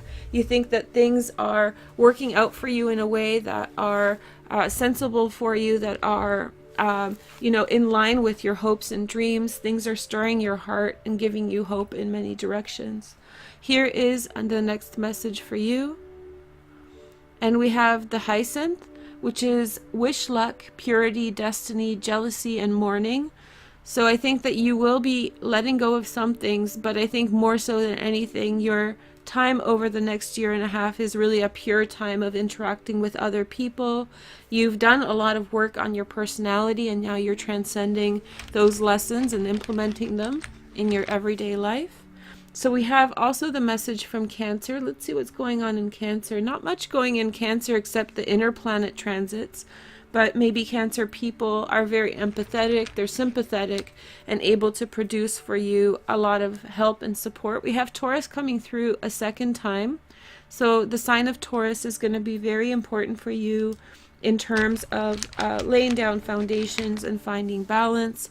There's also the message of Mercury. Mercury rules the 3rd house where your South Node is. I'll be talking about the South Node separately, so watch that video. But yes, so Mercury rules the 3rd house of communication, but how you communicate really projects your future at this time. So it's that activation, the force of wind, right? The Aquarius is ruled by air, and so the force of wind pushing forward by opening up to ideas, welcoming ideas in, etc. Thank you guys so much for watching. Please give me a like for this video. Thanks so much again for everything, and have a nice day, Sagittarius. Bye. Good luck. Hi, Sagittarius, and thank you for joining me, and welcome to this reading for your overview for 2018. This is the second reading for you guys on YouTube.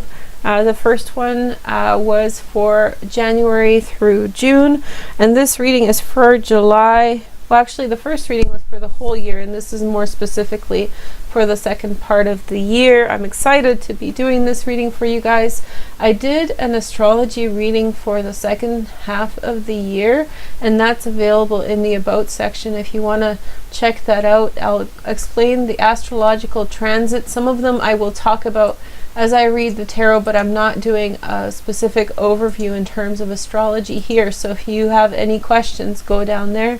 I also did an Instagram reading, an astrological Instagram reading, and there's links to the clarifiers as well as the reading down below for the entire year. So both of those readings are available in the About section. Also the link to part 1 of this video from the beginning of the year. Okay, so let's begin with the Tarot of Dreams.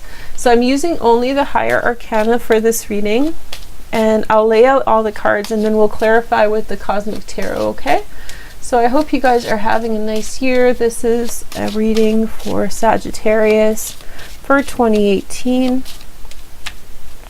Okay, let's have a look and see. So I'll just turn them over right away. So this is the Magician. There's a little bit of glare on this side. Sorry about that, can't help it. But we have the Magician as the first card. And then we have the Lovers.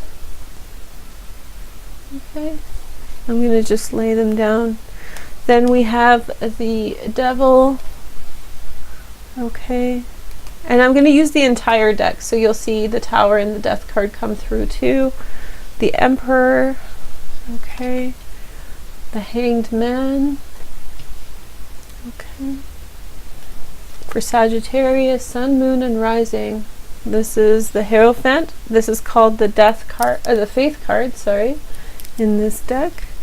And the World, okay. This is an interesting position. Some of you may be getting married in 2018. We have the Empress. That came through. You met somebody in the end of December 2017. Then we have the Tower. Okay. Change and transformation happened abruptly.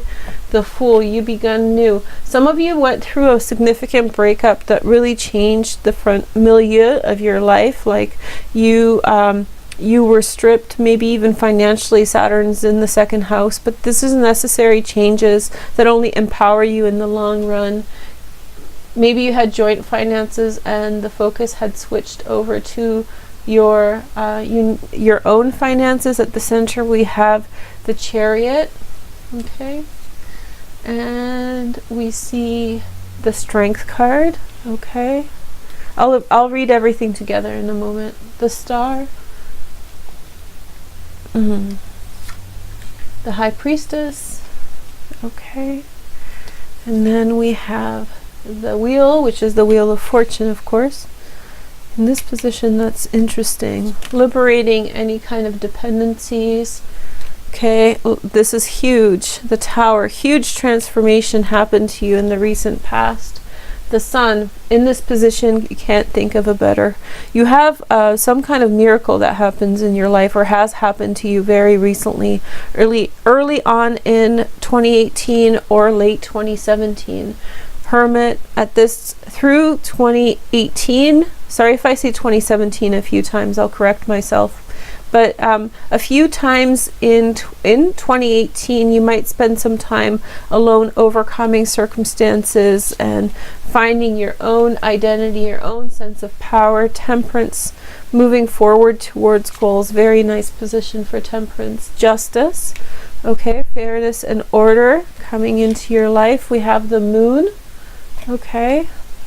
Subtle feelings and emotions, something pulling you back in. The outcome is the Death card. Remember, this is a 22 card deck, which means that I'm using every single card in the deck. So don't be worried about any one specific card. I'll clarify everything with the Cosmic Tarot in a moment.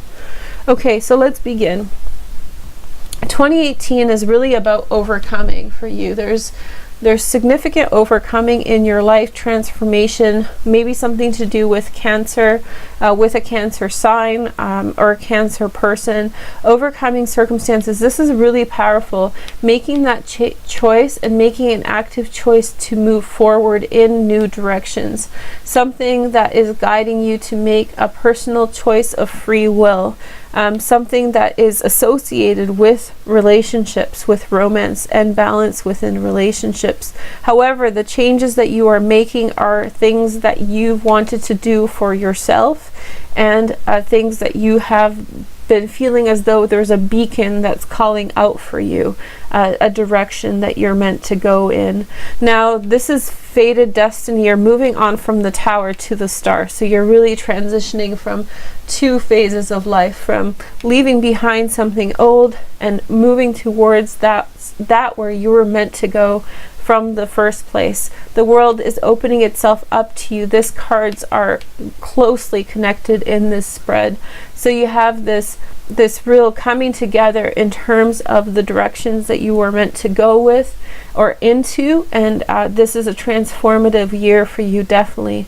Now this is really opening up compared to the first reading. That first reading is linked in the about section below.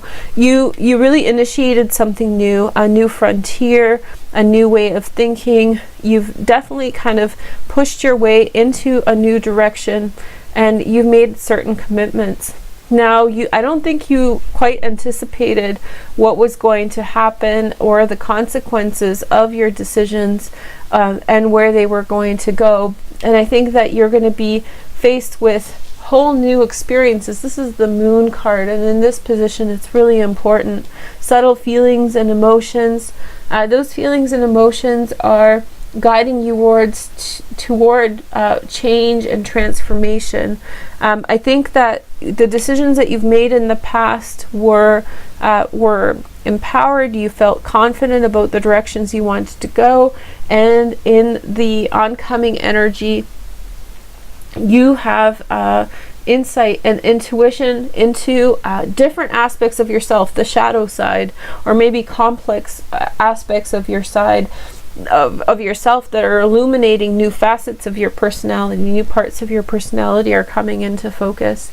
I think people around you saw this for some time. I think that people around you saw the opportunities, or like who you were before you were that. Maybe you were really tied into your family, your mother, your father, cousins, brothers and sisters, that kind of thing, and someone or something saw a different facet of your personality.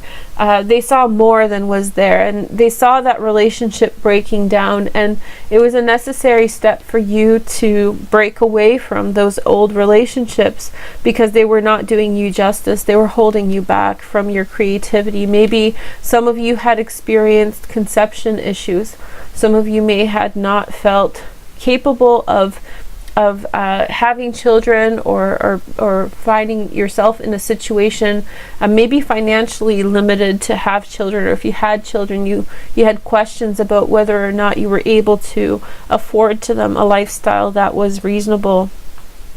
These changes would have been fundamental. They would have changed your power in circumstances and situations, but they taught you valuable lessons about how to rule your world, how to be in charge of whatever it is that needs to happen to gain power and influence upon your own life, have control in your own life over the things that are happening to you. You're leaving behind that sense of control, but it is a part of the necessary stepping process in order to overcome and to become more enlightened. Now you are really turning inward and looking within yourself for those greater answers. You're reflective more as the past is moving really quickly to the past more and more, really moving away from bad habits, moving away from everything, as this was such a huge shock to the system that it changed your life forever. You really kind of gave up whatever circumstances were leading you into the situations. There's a deep love with an oracle or some high priestess, some type of diviner, someone who is in some way giving you great insight, great love in a holistic sense, not necessarily anything too romantic or anything, but a deep sense and an appreciation. This could be your mother, this could be a friend, a sister, it could be a man as well, so don't hold back on the gender. Okay, let's continue. So yeah, carefully taking the fruit from the world in order to gain movement, and in order to make the changes that are necessary for you. I think that very soon soulmates are going to be coming into the picture. In one of your readings you had the star. I think on the Instagram post you had the star in your 11th house, which is the card of fated relationships and soulmates coming into your life. And in fact, I feel as though there's this big change of energy that's overcoming you at this time. On the one hand, you have one type of energy, the one type of energy, the one type of oracle, which is to do with family, creating life, food and nutrition, is being sort of shifted towards for you for a more spiritual experience in 2018, more inspirational and visionary, more transcendent in terms of the directions your life is going. Interestingly enough, this seems as though is really kind of to do with things of the past that were focused on the physical world, that were in some way, that were focused on the physical world, that resonated within, the physical domain, that were associated with making money, buying houses, cars, resources, all that kind of tangible stuff. And that life had failed you in some way, searching after, whatever kind of financial gains or physical things that you were seeking was limiting for you. And already you had identified within yourself a greater vision. I think that this was the decision that you were making, the groundbreaking decision that you would turn your back on the physical and tangible life and move towards like a higher purpose. Now that doesn't mean that you're going to become like a hobo on the street, or traveling, some vagabond, carny. Sorry, but yeah. So I just started thinking of all the different weird names. So yeah. So it's not that necessarily that's going to happen. It's just that you're going to be seeking a more transcendent experience, and that's the shift in 2018. And I think you're getting ready for Jupiter in your first house. Now when the other signs say, oh, Jupiter in Sagittarius, that's interesting because it's the ruling planet of that sign, and it's like a really magical planet. What are they going to manifest for themselves? Are they going to manifest for themselves a Bentley or like some other kind of fancy shoes or whatnot? No, they're gonna manifest for all of us this wonderful world with all these different possibilities, and we'll see how that all happens. But that can only happen when you come to terms with the lessons that you were meant to achieve, and really believing in the kind of stripping down and erosion of faith within the physical world, like really your attachment to the physical world is waning, and you're opening yourself up into new directions that are more spiritually based. There could have been guides who were taking you in that direction before you even knew it, before they even knew it. It's just the people have been coming into your life for quite some time, and now you're heading forward. Now part of the journey is solitary. I mean, nothing great comes from just talking about nonsense and going for beer. There has to be some kind of personal journey, personal transformation that happens in solitary practice, in reflection upon the directions that you're meant to take. I think that so you need to move. I feel as though, I'll be honest, a part of this energy seems hesitant. Now the full life-giving, life-affirming energy, the tangible world, has already been somehow left behind. Now I'm not saying you guys are gonna just completely give up the hope of having children or give up material responsibilities. I don't think that's the case, but I think you're really focused on spirit, the spirit message. Your work is going to be with spirit to carry forward deeper intuition, consciousness raising, consciousness awareness world.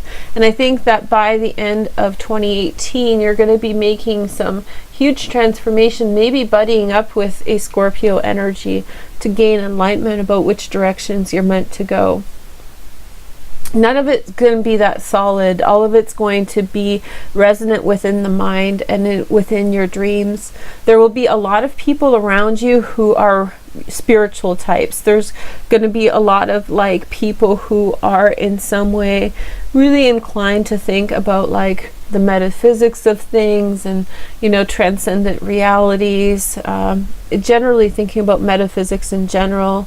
There will be people who will remind you of the past. That I think that the larger pattern that I'm seeing here is that you're going from one extreme into a bit of another extreme, and ultimately you're going to kind of even out that boat and really find like common ground between the two. But your next step in the journey is to kind of step into a phase of transcendent knowing, spiritual exploration, exploring the world. For many of you, you will travel as well, and learning takes time. That's another message that's really really important. Learning takes time, and it takes time for you to really appreciate the lessons, and all the experiences have to be absorbed and manifested through the Dharma wheel. In this faith card I'll show you is coming up. So this is like the North Node, which is moving into Cancer in November, which is your 8th house. So change and transformation, really humble in that process. You can't control that process. That process is leading you in a particular direction. That's something that you don't quite know exactly what it is, but someone knows. Someone in your vicinity already knows, and it's the consequence of your previous experiences. Now, if you've lived an unharmonious life, now you have to counterbalance that with being very clean. So clean living, clean practice. Life will just take you in that direction. You'll have to compensate for any kind of liberties you've taken with your life. I think that it's an important time for you to really focus on clarity and healthful living. Sorry, I'm just switching over just to look over. We have July 12th new moon eclipse. Now this is happening right in your 8th house. So this is about this time when this big change happens, right when we're watching this video. There's going to be a few retrograde periods. There's another solar eclipse mid-August that happens in Leo, which is in your 9th house. Change in philosophy, change in ideas, change in what you believe to be close to you. Yeah, letting go of antiquated systems. So you have this break. I feel like you're a part of community here. You break it down, and then you move forward in a new direction, but very quickly you identify a different type of community that's kind of your tribe, you know, some kind of spirit, some kind of affinity. Now this is, we have a dog and a wolf, which is kind of interesting to me. I think it's a dog and a wolf. It's like they're similar, but they're not the same, and so that reminds us that we don't have to be the same as each other, and we can move forward. Let's look at the elemental dignity. So just in this section we have this is all dignities: earth, water, fire, air, all ether. I'll just discount these two because they're kind of contentious. Fire, air, water, earth. So it's actually kind of balanced. We have another water card here with the death card. So we have 3 water cards, 3 water cards, emotions, but it's really a balance between everything, and focused on decisions that you are making in new directions.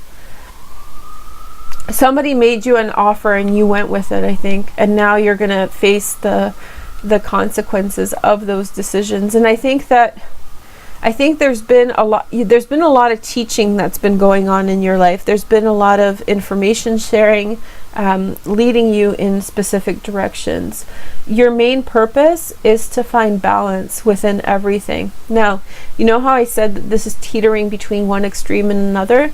This is kind of like I'm saving you years off your life. Like, on the one hand, if you take the decision to be more balanced now, then you won't have to go into huge extremes. You can find balance now. But some of these experiences you still want to have, so it's your discernment whether you want to participate in them. Now, people want to know if there's love. Yes, there's love.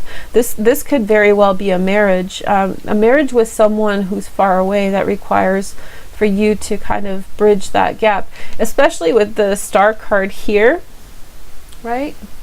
It's anything is game. Anything is game. Any kind of direction, you know, and these could be spontaneous choices that happen very quickly.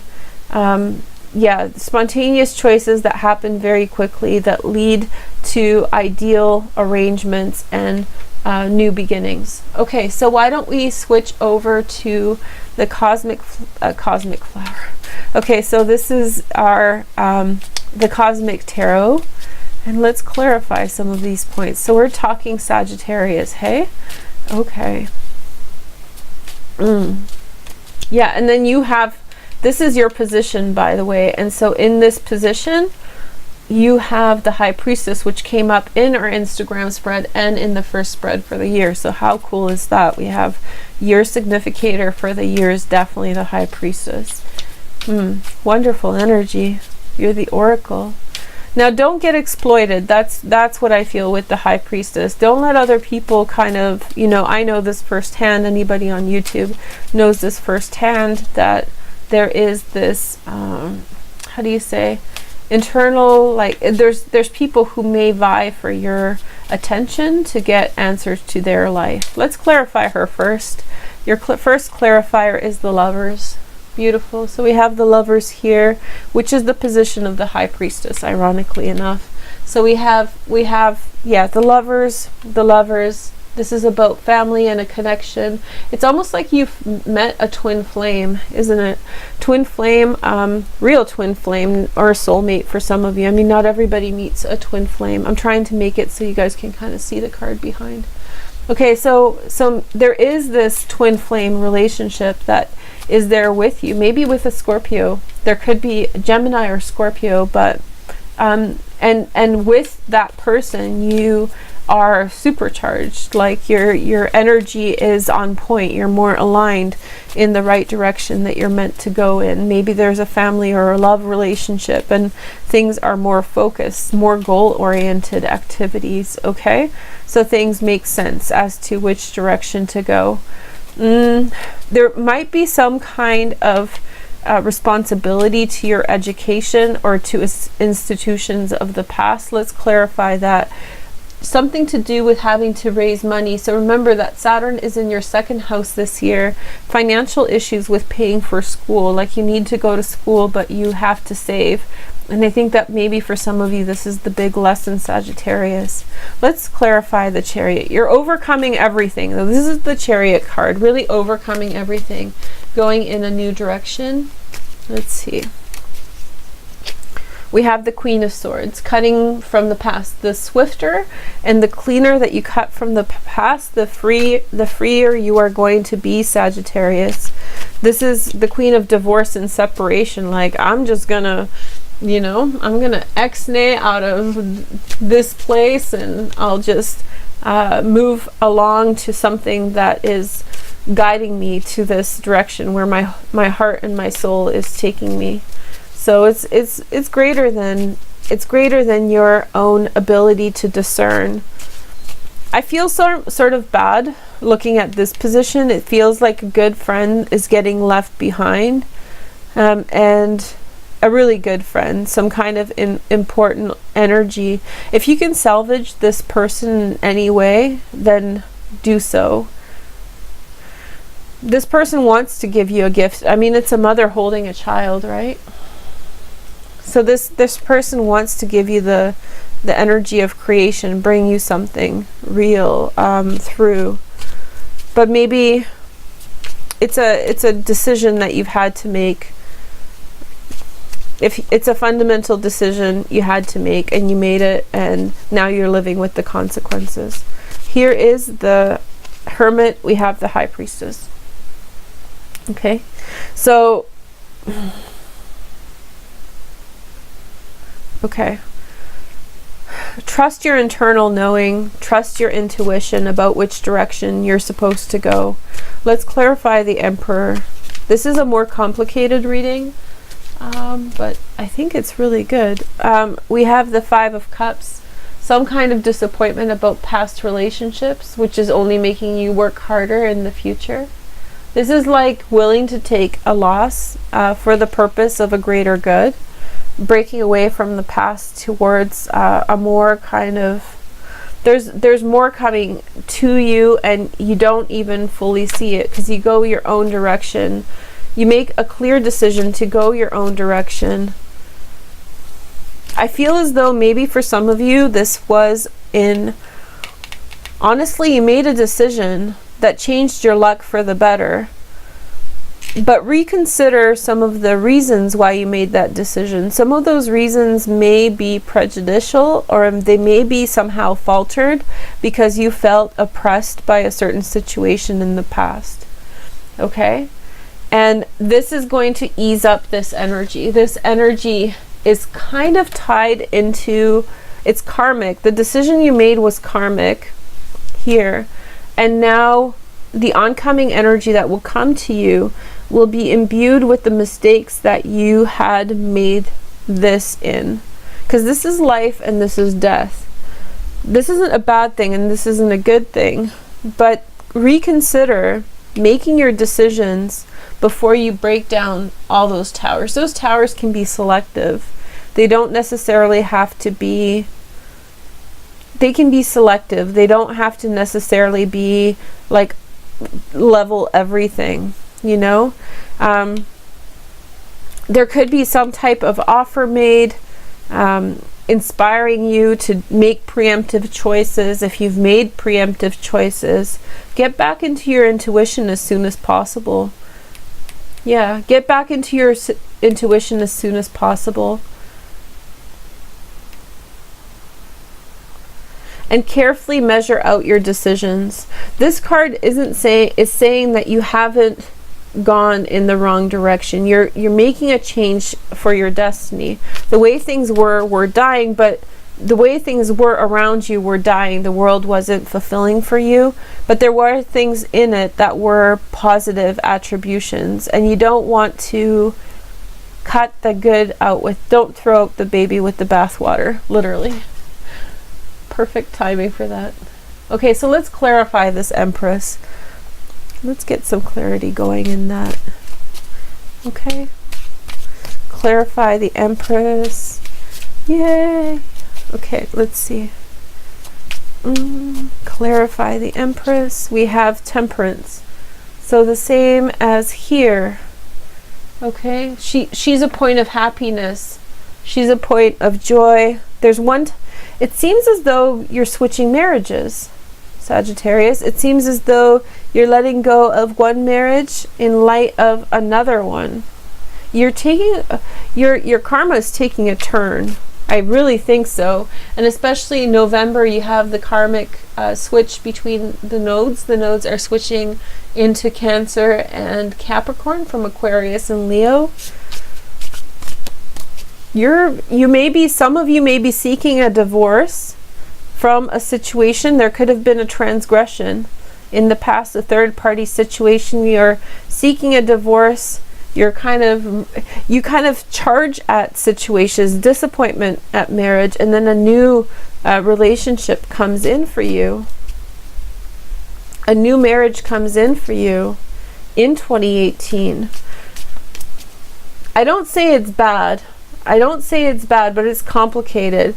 This to me feels like lush life. This is more like spirit life. And if you want to live the spirit path, then do so. But maybe a little bit of patience. Let's clarify the Death card. We have the Prince of Swords, a Gemini, Aquarius, or Libra. Fast talking. There's an agenda there, you know. Yeah, cutting through, fast talking, making influences, intuition about circumstances, making change and transformation in a direction that you want to take. There could be a continuation of these circumstances into 2019, a permanence. You might have to see something through before it fully manifests. Let's see more. This does not quell my desire to know. 9 of Swords. I feel as though, yes, somebody's biding their time. Now, overall, this seems good, but then someone's biding their time towards a certain action, towards a certain course of action that they're wanting to take. What's that course of action? Personal strength. They want you to see your personal strength, but it's not necessarily done, oh, they feel slighted by your personal strength, and so that perpetuates one type. Oh, finally, there we go. There's the Tower. Change and transformation. You have to change and transformation, letting go of the past. There'll be a decision that you have to make at the end of 2018. Big decision. I'm sorry to tell you, but I feel as though you ran into divorce or separation a little bit fast. Separation, if you're not getting divorced situationally, you're moving too fast in the recent past, and now you're entering into trying to attain balance, and you go in the opposite swing of things, and that leads you into realizing that that direction is also too extreme. And I think that Queen of Wands is really important. Sag, Leo, or Aries energy. Okay, let's see. She sticks around. She's there. She's going to see you through the situations. It's time to move on from a disappointment of the past. Maybe the Leo person is seeing you through. You are going to be victorious. There we go. And we have the lion even in the background. Sorry this is long-winded. It just got to be a complicated reading. It looked like a relationship was on the forefront for you. A relationship's on the forefront for you, but this person wins against this person, and I think that you glow up. But this is you, Sagittarius. You glow up. You overcome circumstances. At first I thought there was a collusion here between this, but no, I think that it's an opposition. I think that your partnership, your love relationship is far greater than an attack. Maybe you're averting a lot of attacks. Somebody really doesn't like you, somebody's holding a grudge, and you may not even fully understand or know it, and if you didn't watch this reading, you probably may not know anything about it at all until it happens and be like, oh man, you know, this person really had it out for me. The Prince of Swords. Let's clarify that. The World. Okay, you're overcoming that person. That person may be watching also. There's a spying energy there as well. The World is here. You're going to overcome this situation. I think that this is a latent hatred, jealousy. Somebody's planning an attack, but I think that maybe a Scorpio's got your back and you're going to persevere. There's like a deep love bond and a relationship there. Queen of Pentacles comes through, a Virgo, Taurus, or Capricorn.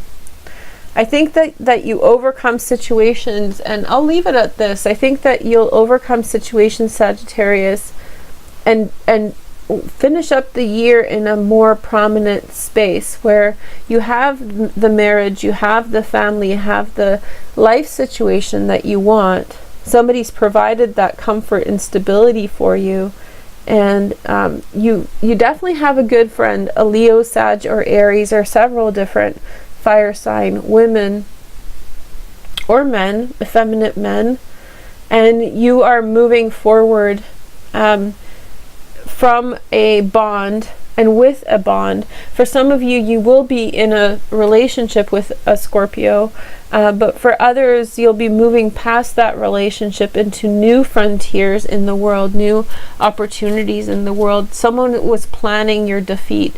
Somebody was trying to plan your failure, and in some way kind of infuse that in there was some collusion. And we have the Moon. You're going to have a really hard time, Sagittarius, accepting that someone so close to you was trying to be manipulative, and I think that that's the thing that you can't accept, but you just kind of pick up the pieces and look to the bread and butter of the situation and move forward. You know, that who was there for you when times were rough, who was there for you. That person wants to start a relationship, that person wants to start a family, and you will. So I feel as though, sorry for all the extra cards here, I felt like you needed it. but because I mean the Tower came up, Nine of Swords. I don't want you guys to give me a thumbs down, but there's this Four of Wands. You need to really learn to appreciate your partner, and your vision of them is going to change. And I think that you are in a very secure union in some way with someone, or an energy that wants to be a part of your life. You just need to learn to appreciate it, and that connection is made. I feel as though there's two other Queens of Wands around you, a Sag, Leo, or Aries, and a Leo, possibly Sag or Aries, and they're playing influence upon your life, and one is definitely helpful. This one, she's leading you to success. And then there's another who may have multiple different ways of bringing about trouble, bringing about somebody else's animosity towards you. But nothing's going to touch you. It's just like, kind of like interjections while you're moving ahead in life. Anyway, thank you guys so much for watching. Happy second part of the year. I hope you enjoy this reading. If you want to learn about all the transits and all the nodes shifting, then please check out down below. If you want to check out the first reading, the clarifying reading, the astrological reading, that's also in the About section. So I will talk with you soon. Happy New Year. Happy New Year. Happy 2018 Sagittarius, Sun, Moon, and Rising. Take care. Bye.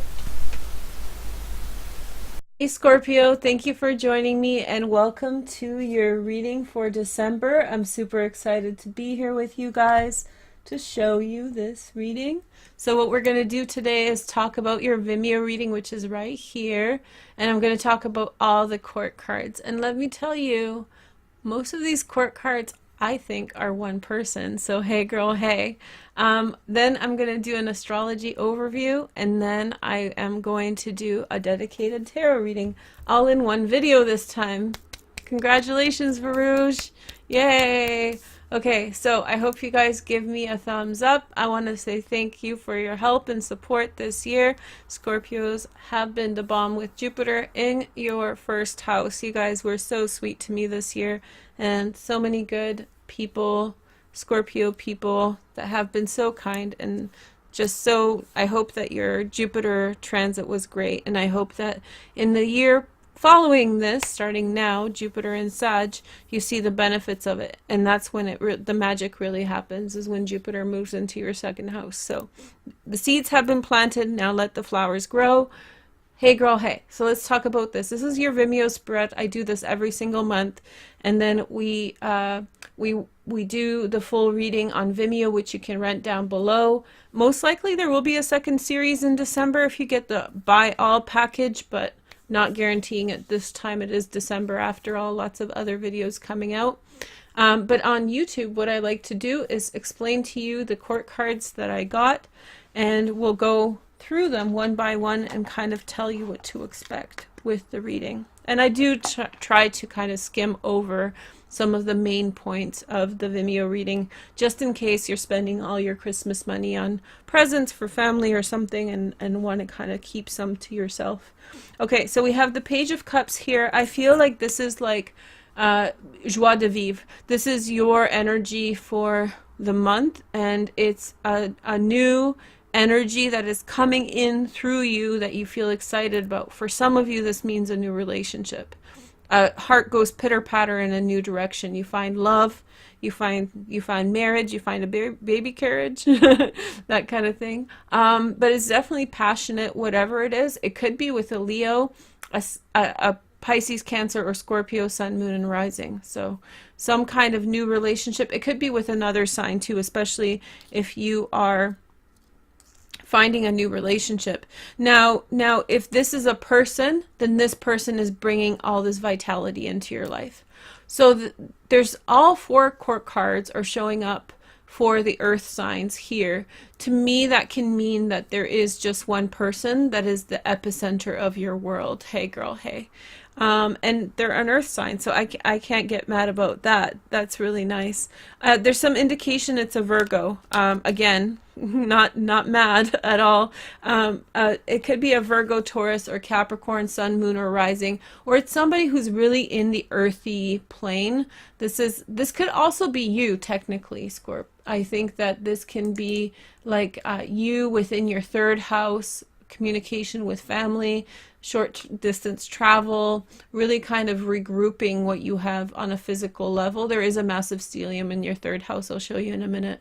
But if it is a person, lots of one-on-one time with someone. See, there's Virgo right there. This is your house of family, so maybe there's that connection. Capricorn rules the devil, so this could be a Capricorn as well. No sign of Taurus here, but it could be a Taurus as well. Sun, Moon, and Rising, Venus, Mars.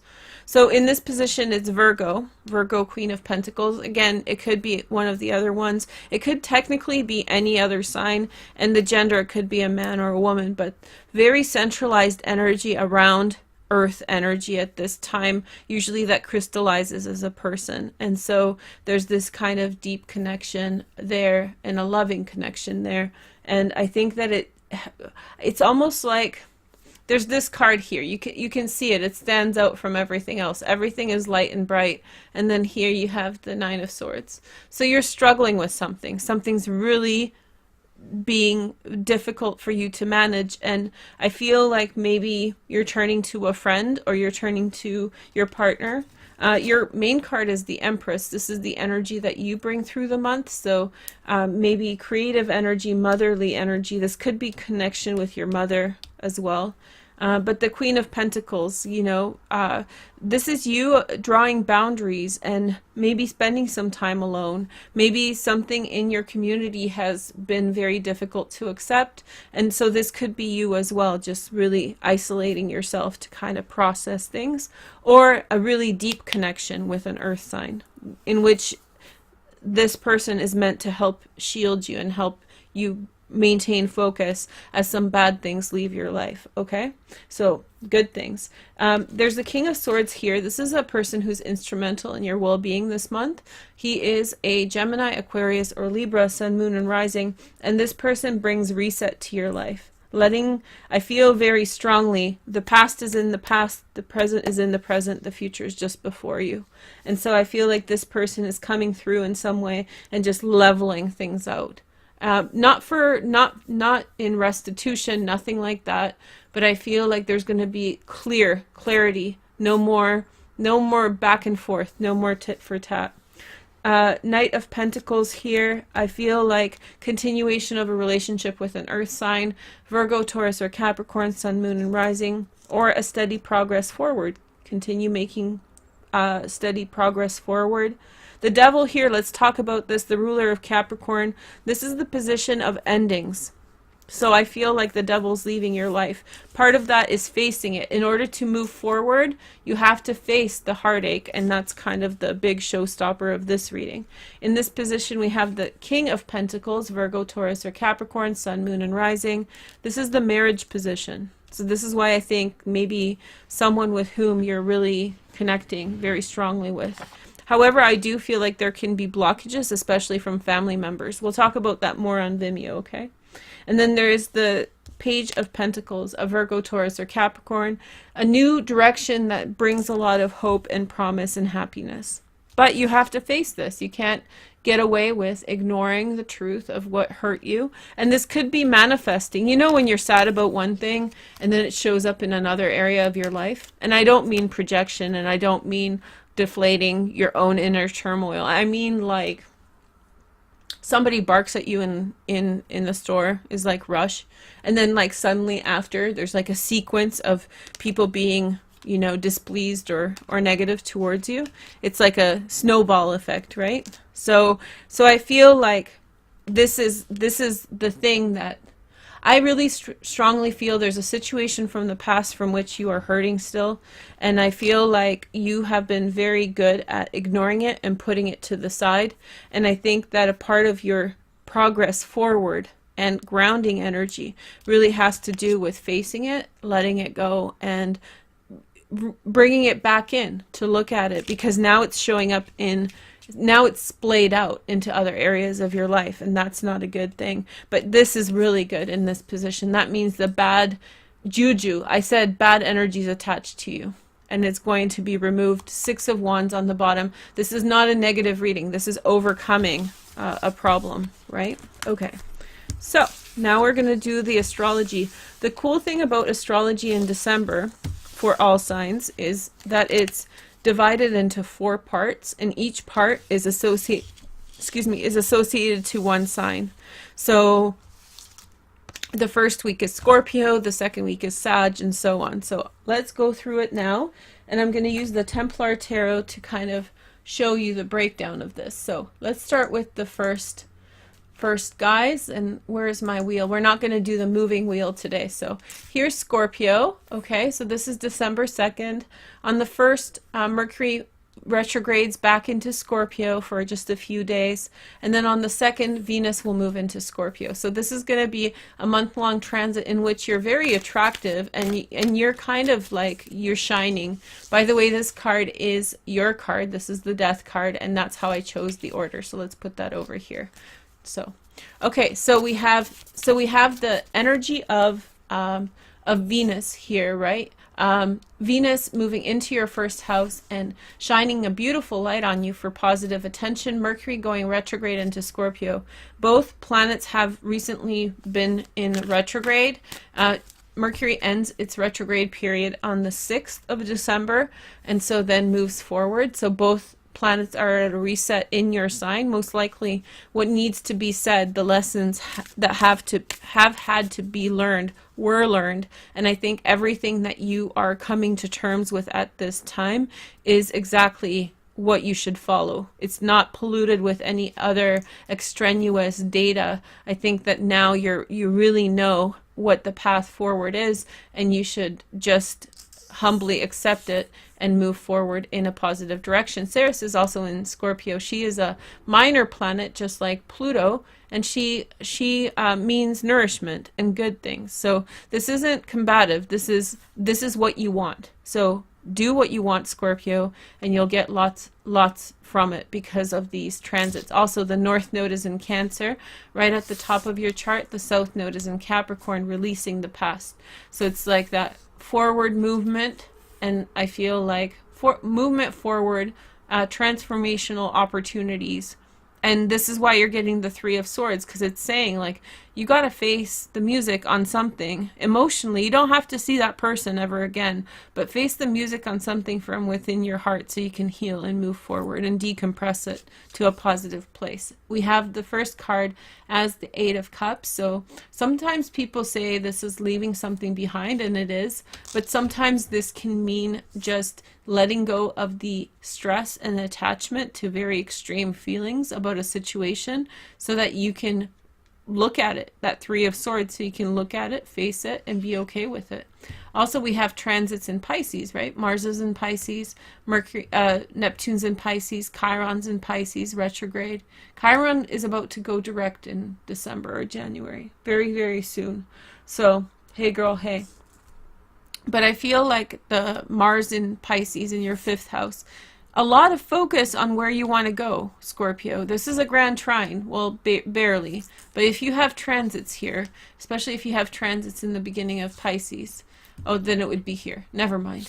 But this is a grand trine. Look, if you're a late placing Scorpio, yeah, Mercury, North Node, and Chiron. So it's just bringing about the truth of where it hurts. And you don't have to talk to anyone about it. You just have to talk with your own heart. And it feels counterintuitive, but facing the music on what hurts is what exactly will emancipate your feelings to feel better. So I'm encouraging you to do it, because with this transit, you are going to have the opportunity to glow up and enjoy the consequence of all the retrograde, which is healing, right? The next card is the Lovers, which is the card of Gemini. It also represents family, love, and love relationships. So fully being present with people that you care about while you let go of things that are in some way weighing you down emotionally. The next card is your card, the Death card. I'm not shuffling, I'm just sitting here under my warm, toasty blanket. And then the Magician. See, there's your glow up right there. So it's Mercury too. It's like you making a change, letting go of attachments, and moving forward and celebrating in the holiday season. And I think that this will, other people will join in. I think that maybe you've even forgotten that other people will join in on this positive energy, but they will, and it'll be good. Okay, so next we're going to talk about Sagittarius and the transits in the second week, and that's your second house of money, and Jupiter's in Sagittarius now, so this is where you will have a lot of prosperity this year, a lot of opportunities, financial growth. There's going to be a new moon in Sag on the 7th of December, and that will initiate new financial prospects with Jupiter there. That's very potent. And then Mercury will move into Sag on the 12th. So all this is happening in your financial house. So let's see what cards you get, okay? So your first card is the Knight of Pentacles. There they come again. The Regalia, Virgo, Taurus, or Capricorn. Sun, Moon, and Rising. This is you also setting off on a big financial course of action, like a really successful one, something that may take a while or has been a long time in the works, but you're moving forward towards this direction. The next message is the Two of Pentacles. Careful, allowing every single piece of information to download directly on its own. You can't rush these things. The creative process takes one step at a time. And so basically this is peace and tolerance for how long a circumstance takes to evolve. The next message is the Queen of Pentacles, a Virgo, Taurus, or Capricorn. There could be multiple earth signs, and this is the stellium I was talking about in Vimeo and here. It's in Capricorn in your third house, and all of these are karmic planets. And the South Node is with your IC, which is where you were born, right? Like that point of the beginning of your life. And so I feel like releasing karma is a big theme right now. Now this karma can be situated in your everyday experiences, which is Saturn, the accumulation of life experience. The South Node is past lives, and Pluto is this universal totality karma of the universe, you know, exoplanet type shit. And I feel like this is all coming together to release and be communicated forward. And so maybe this is you in different states of being, really doing the most. The next message is the Seven of Cups. This is Venus in Scorpio. Hey girl, hey, look at that. So I feel like desire, seeing things from new perspective. I think that there's a degree of feeling excited about things again. So high five to you on that. There could be some kind of vision work, some kind of perspective that you can see on how you will make money or where it's a good idea to make money. Seeing prosperity, being inspired. But remember, this always makes me reminds me of, it's Icarus, right? That flew up to the sky and his wings melted, right? So it's like, don't jump off of a cliff. Use this as inspiration before you just make massive leaps of faith, right? So leaps of faith are great to inspire us, like art and music and everything else, but to go by, you know, song lyrics or make your life decisions by song lyrics, not such a good idea. It won't get you very far. But the inspiration is integral to well-being, right? So be inspired and don't make silly mistakes. Don't make Seven of Cups mistakes, you know, throwing your love around, that kind of thing. So in the fourth set of transits, we're talking about a binary, actually. We're talking about the binary between Cancer, which is right behind this little light bulb, and Capricorn. So there will be a Sun moving into Capricorn. This will really activate your third house, which is your relationships with siblings, short distance travel, and then also communication. So this will be a time in which you want to push forward on any kind of cathartic communication or reconciliation of karma that you're contending with. Be very, very careful with this transit, especially if you are dealing with, because that Nine of Swords was there in the previous spread. Be very, very careful with backbiting you know, the karma here is intense, and it's in your third house of crystallization, manifestation, the magician. So it's like, if you're mad at something and you want to tit for tat, don't do it. The karma of this will be very, very deep. And then we have the full moon in Cancer. It's 0 degrees Cancer in your 9th house. The maturation of school endeavors, the maturation of long distance travel, the maturation of opportunities and ideas in your life. Just as long as you keep it peaceful and keep it moving, Scorpio, you're going to do very well this month. Let's take a look at your 4 cards. We have the 6 of Pentacles. We have the Hanged Man. So there's a continuum of a relationship to do with reciprocity. There's this kind of very balanced relationship of give and take, and that keeps you in the circumstances that you're in. That's not necessarily such a bad thing. It's just stability. And then we have the 5 of Swords. Your mind is not processing it very well, however. I feel like there are questions that you want to bring in. It's weird to have instability and it's just there in your life and you're just trying to make sense of it. This can also be things bubbling up, karmic things bubbling up. So you have all this stability, and then there are events that are going to come through that are going to be a surprise to you. And then you have the 9 of Rods, which is the need to separate yourself and to focus on your own things, to retain stability, to retain focus, and to, it's almost like you have to integrate, because in a spotless environment, even little specks become very, very evident, and very, like in a quiet room, a needle dropping, you can hear it. But in a loud room where people are talking, nobody will hear the needle. It gets drowned out. So I feel like it's this kind of thing. You're in a pristine environment, right? And there's these little things that come up that preoccupy you, that you just feel you need to address. And I feel like that has to do with you being by yourself to a certain extent to try to make sense of them. A lot of this will require meditation, right? Like, why is this coming up for me this way? Where is this coming from? What is the meaning of all this? So, but continue. Your relationships won't be challenged. If anything, here on the bottom you have the Jupiter card, the Wheel of Fortune. So it's like, it's all about making the right move forward in a peaceable manner that will sit well with you and all this energy. Okay, it's the way forward, right at the top of your MC. It's like, which way do you go forward? You don't want to be preoccupied thinking about extraneous things when you're trying to set the course of your life. This position is only here once every 18 years.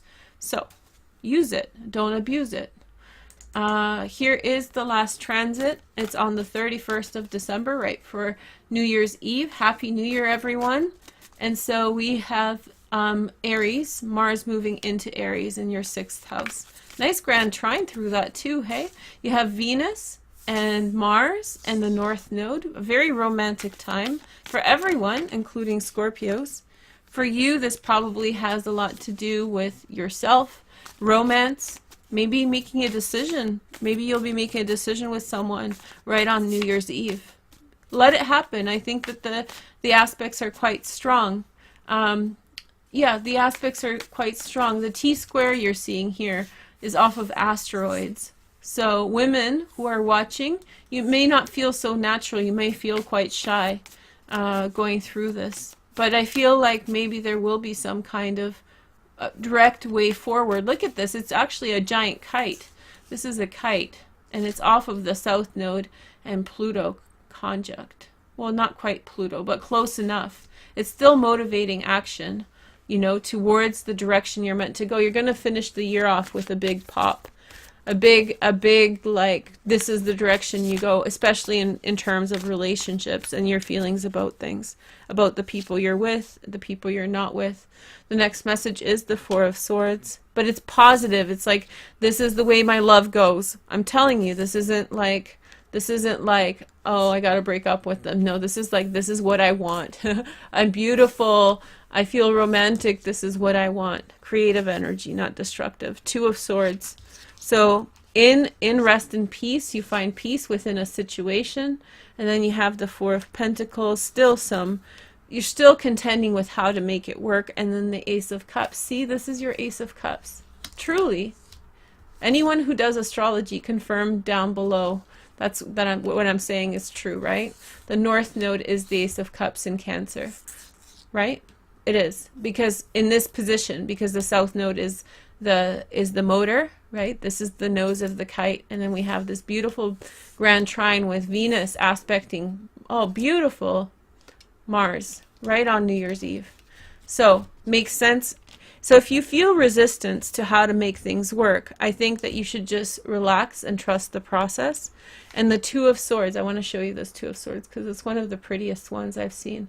It's like, especially if you've been in a fight with someone, Scorpio, or if you've been fighting with your partner, or if there's been some kind of issue going on, I think that you're going to find peace and a new relationship will happen right on New Year's Eve. Oh my God. Oh my God. Okay, so let's look a little bit deeper. Okay, high five to you on that one. Hey girl, hey. I just got like serious, how do you say? Like my heart's a pitter patter here for you guys. Okay, so let's take a look. This is, make sure to like and comment the video. I went a little bit over time, but hey girl, hey, it's Scorpio. So who cares? So we have the Klimt Tarot. Okay, so let's see what's up with that. I love this deck, by the way. Such a perfect fit for the holidays. Such a beautiful, beautiful deck. Okay, so let's see what's up for Scorpios. Ready? Okay. Your first card is the Three of Swords. Again, you have to face the music on something, and it's in your heart. It's like Three of Swords. It's like, you know, people are compassionate because they've experienced problems themselves. People oftentimes who don't have compassion are usually they have not faced things, and everybody feels like they've faced things. That's the head trip. But unless you've really faced things, compassion is a hard thing to learn. So this is like learning the emotion of heartbreak in order to understand compassion towards yourself, or to understand love in general. Here is the next message. We have the Ten of Rods. So many things for you to deal with. My gosh, I feel the weight in your reading. It's an uplifting, beautiful reading full of hope and promise, but it's weighed down. It has so many different things. You have so many things to contend with. Here is your next card. And so here we go, Queen of Pentacles. Hey girl, hey. A Virgo, Taurus, or Capricorn. Very likely you are the earth sign too. Yeah, very likely you are manifesting as this energy as well, because we can so that means an earthy Scorpio, right? And Juno is in Taurus in your 7th house of partnership. So there we go. There's the Taurus connection right there. So Juno is the wife of Jupiter, right? So she is the perfect archetype of being a wife. And so the energy was Venus. Venus is ruled by Empress. The Empress is ruled by Venus, and Venus is in your sign all month. And so you have this energy of mother, of wife, of woman, the feminine. And so you have, and then we have the Queen of Pentacles, which could be someone you're dealing with, or it could be you, or it could be an earthy version of you dealing with someone who's quite earthy themselves. Here is the next message. We have the Nine of Swords. That's that. There's something you've heard. I feel like you are really brought to your knees with a realization about something to do with your social life, or to do with your general network and connection with other people. The next message is the Fool. I hate this Fool. I have to say, it's such a sad looking Fool. Like, just be happy. You're moving forward with things. But this Fool doesn't want to go. New beginnings happen, whether you like them or not. Here is the next message at the center, King of Swords. He's managing everything. Gemini, Aquarius, or Libra. And so he, in some way, has made some kind of decision about your life. Maybe this person makes a decision or a judgment call on something that you have refused, or maybe this person is inspired by the fact you're struggling so much to make a decision about things. The next message is Two of Rods, and so you see a vision of something. You see clarity about circumstances. Clarity comes with experience. Without the sweet, without the sour, the sweet wouldn't be as sweet, right? So awareness. And then we have the Ace of Cups again. So how many Ace of Cups showed up here? It was like 2 or 3, right? So new relationship, love, new relationship. The 31st, man, better make your good plans. Here is the next message. We have the 4 of Cups, some kind of offer that is made to you. That's what you're hoping for. And then we have the Wheel of Fortune. That's a banger of a reading. Holy crap. You know? Face your heartbreak, Scorpio, because it's about to get really, really good. The Wheel of Fortune, new beginning with career, or a new beginning in love. Maybe it's with a Gemini, Aquarius, or Libra, Sun, Moon, and Rising. Or it could be just like making the decision and moving forward to a beautiful place. And then you have the 2 of Pentacles, contending with issues, weighing them out, weighing out situations, slowly moving towards something, you know? It's good. It's a good feeling. It's time to go. It's time to make magic happen, you know? Really beautiful messages here. So I hope you guys enjoyed this reading. Thank you guys so much for supporting me in the channel. The Vimeo reading is down below, as is your 2019. Thank you so much for joining me. Have a nice day. Take care. Bye.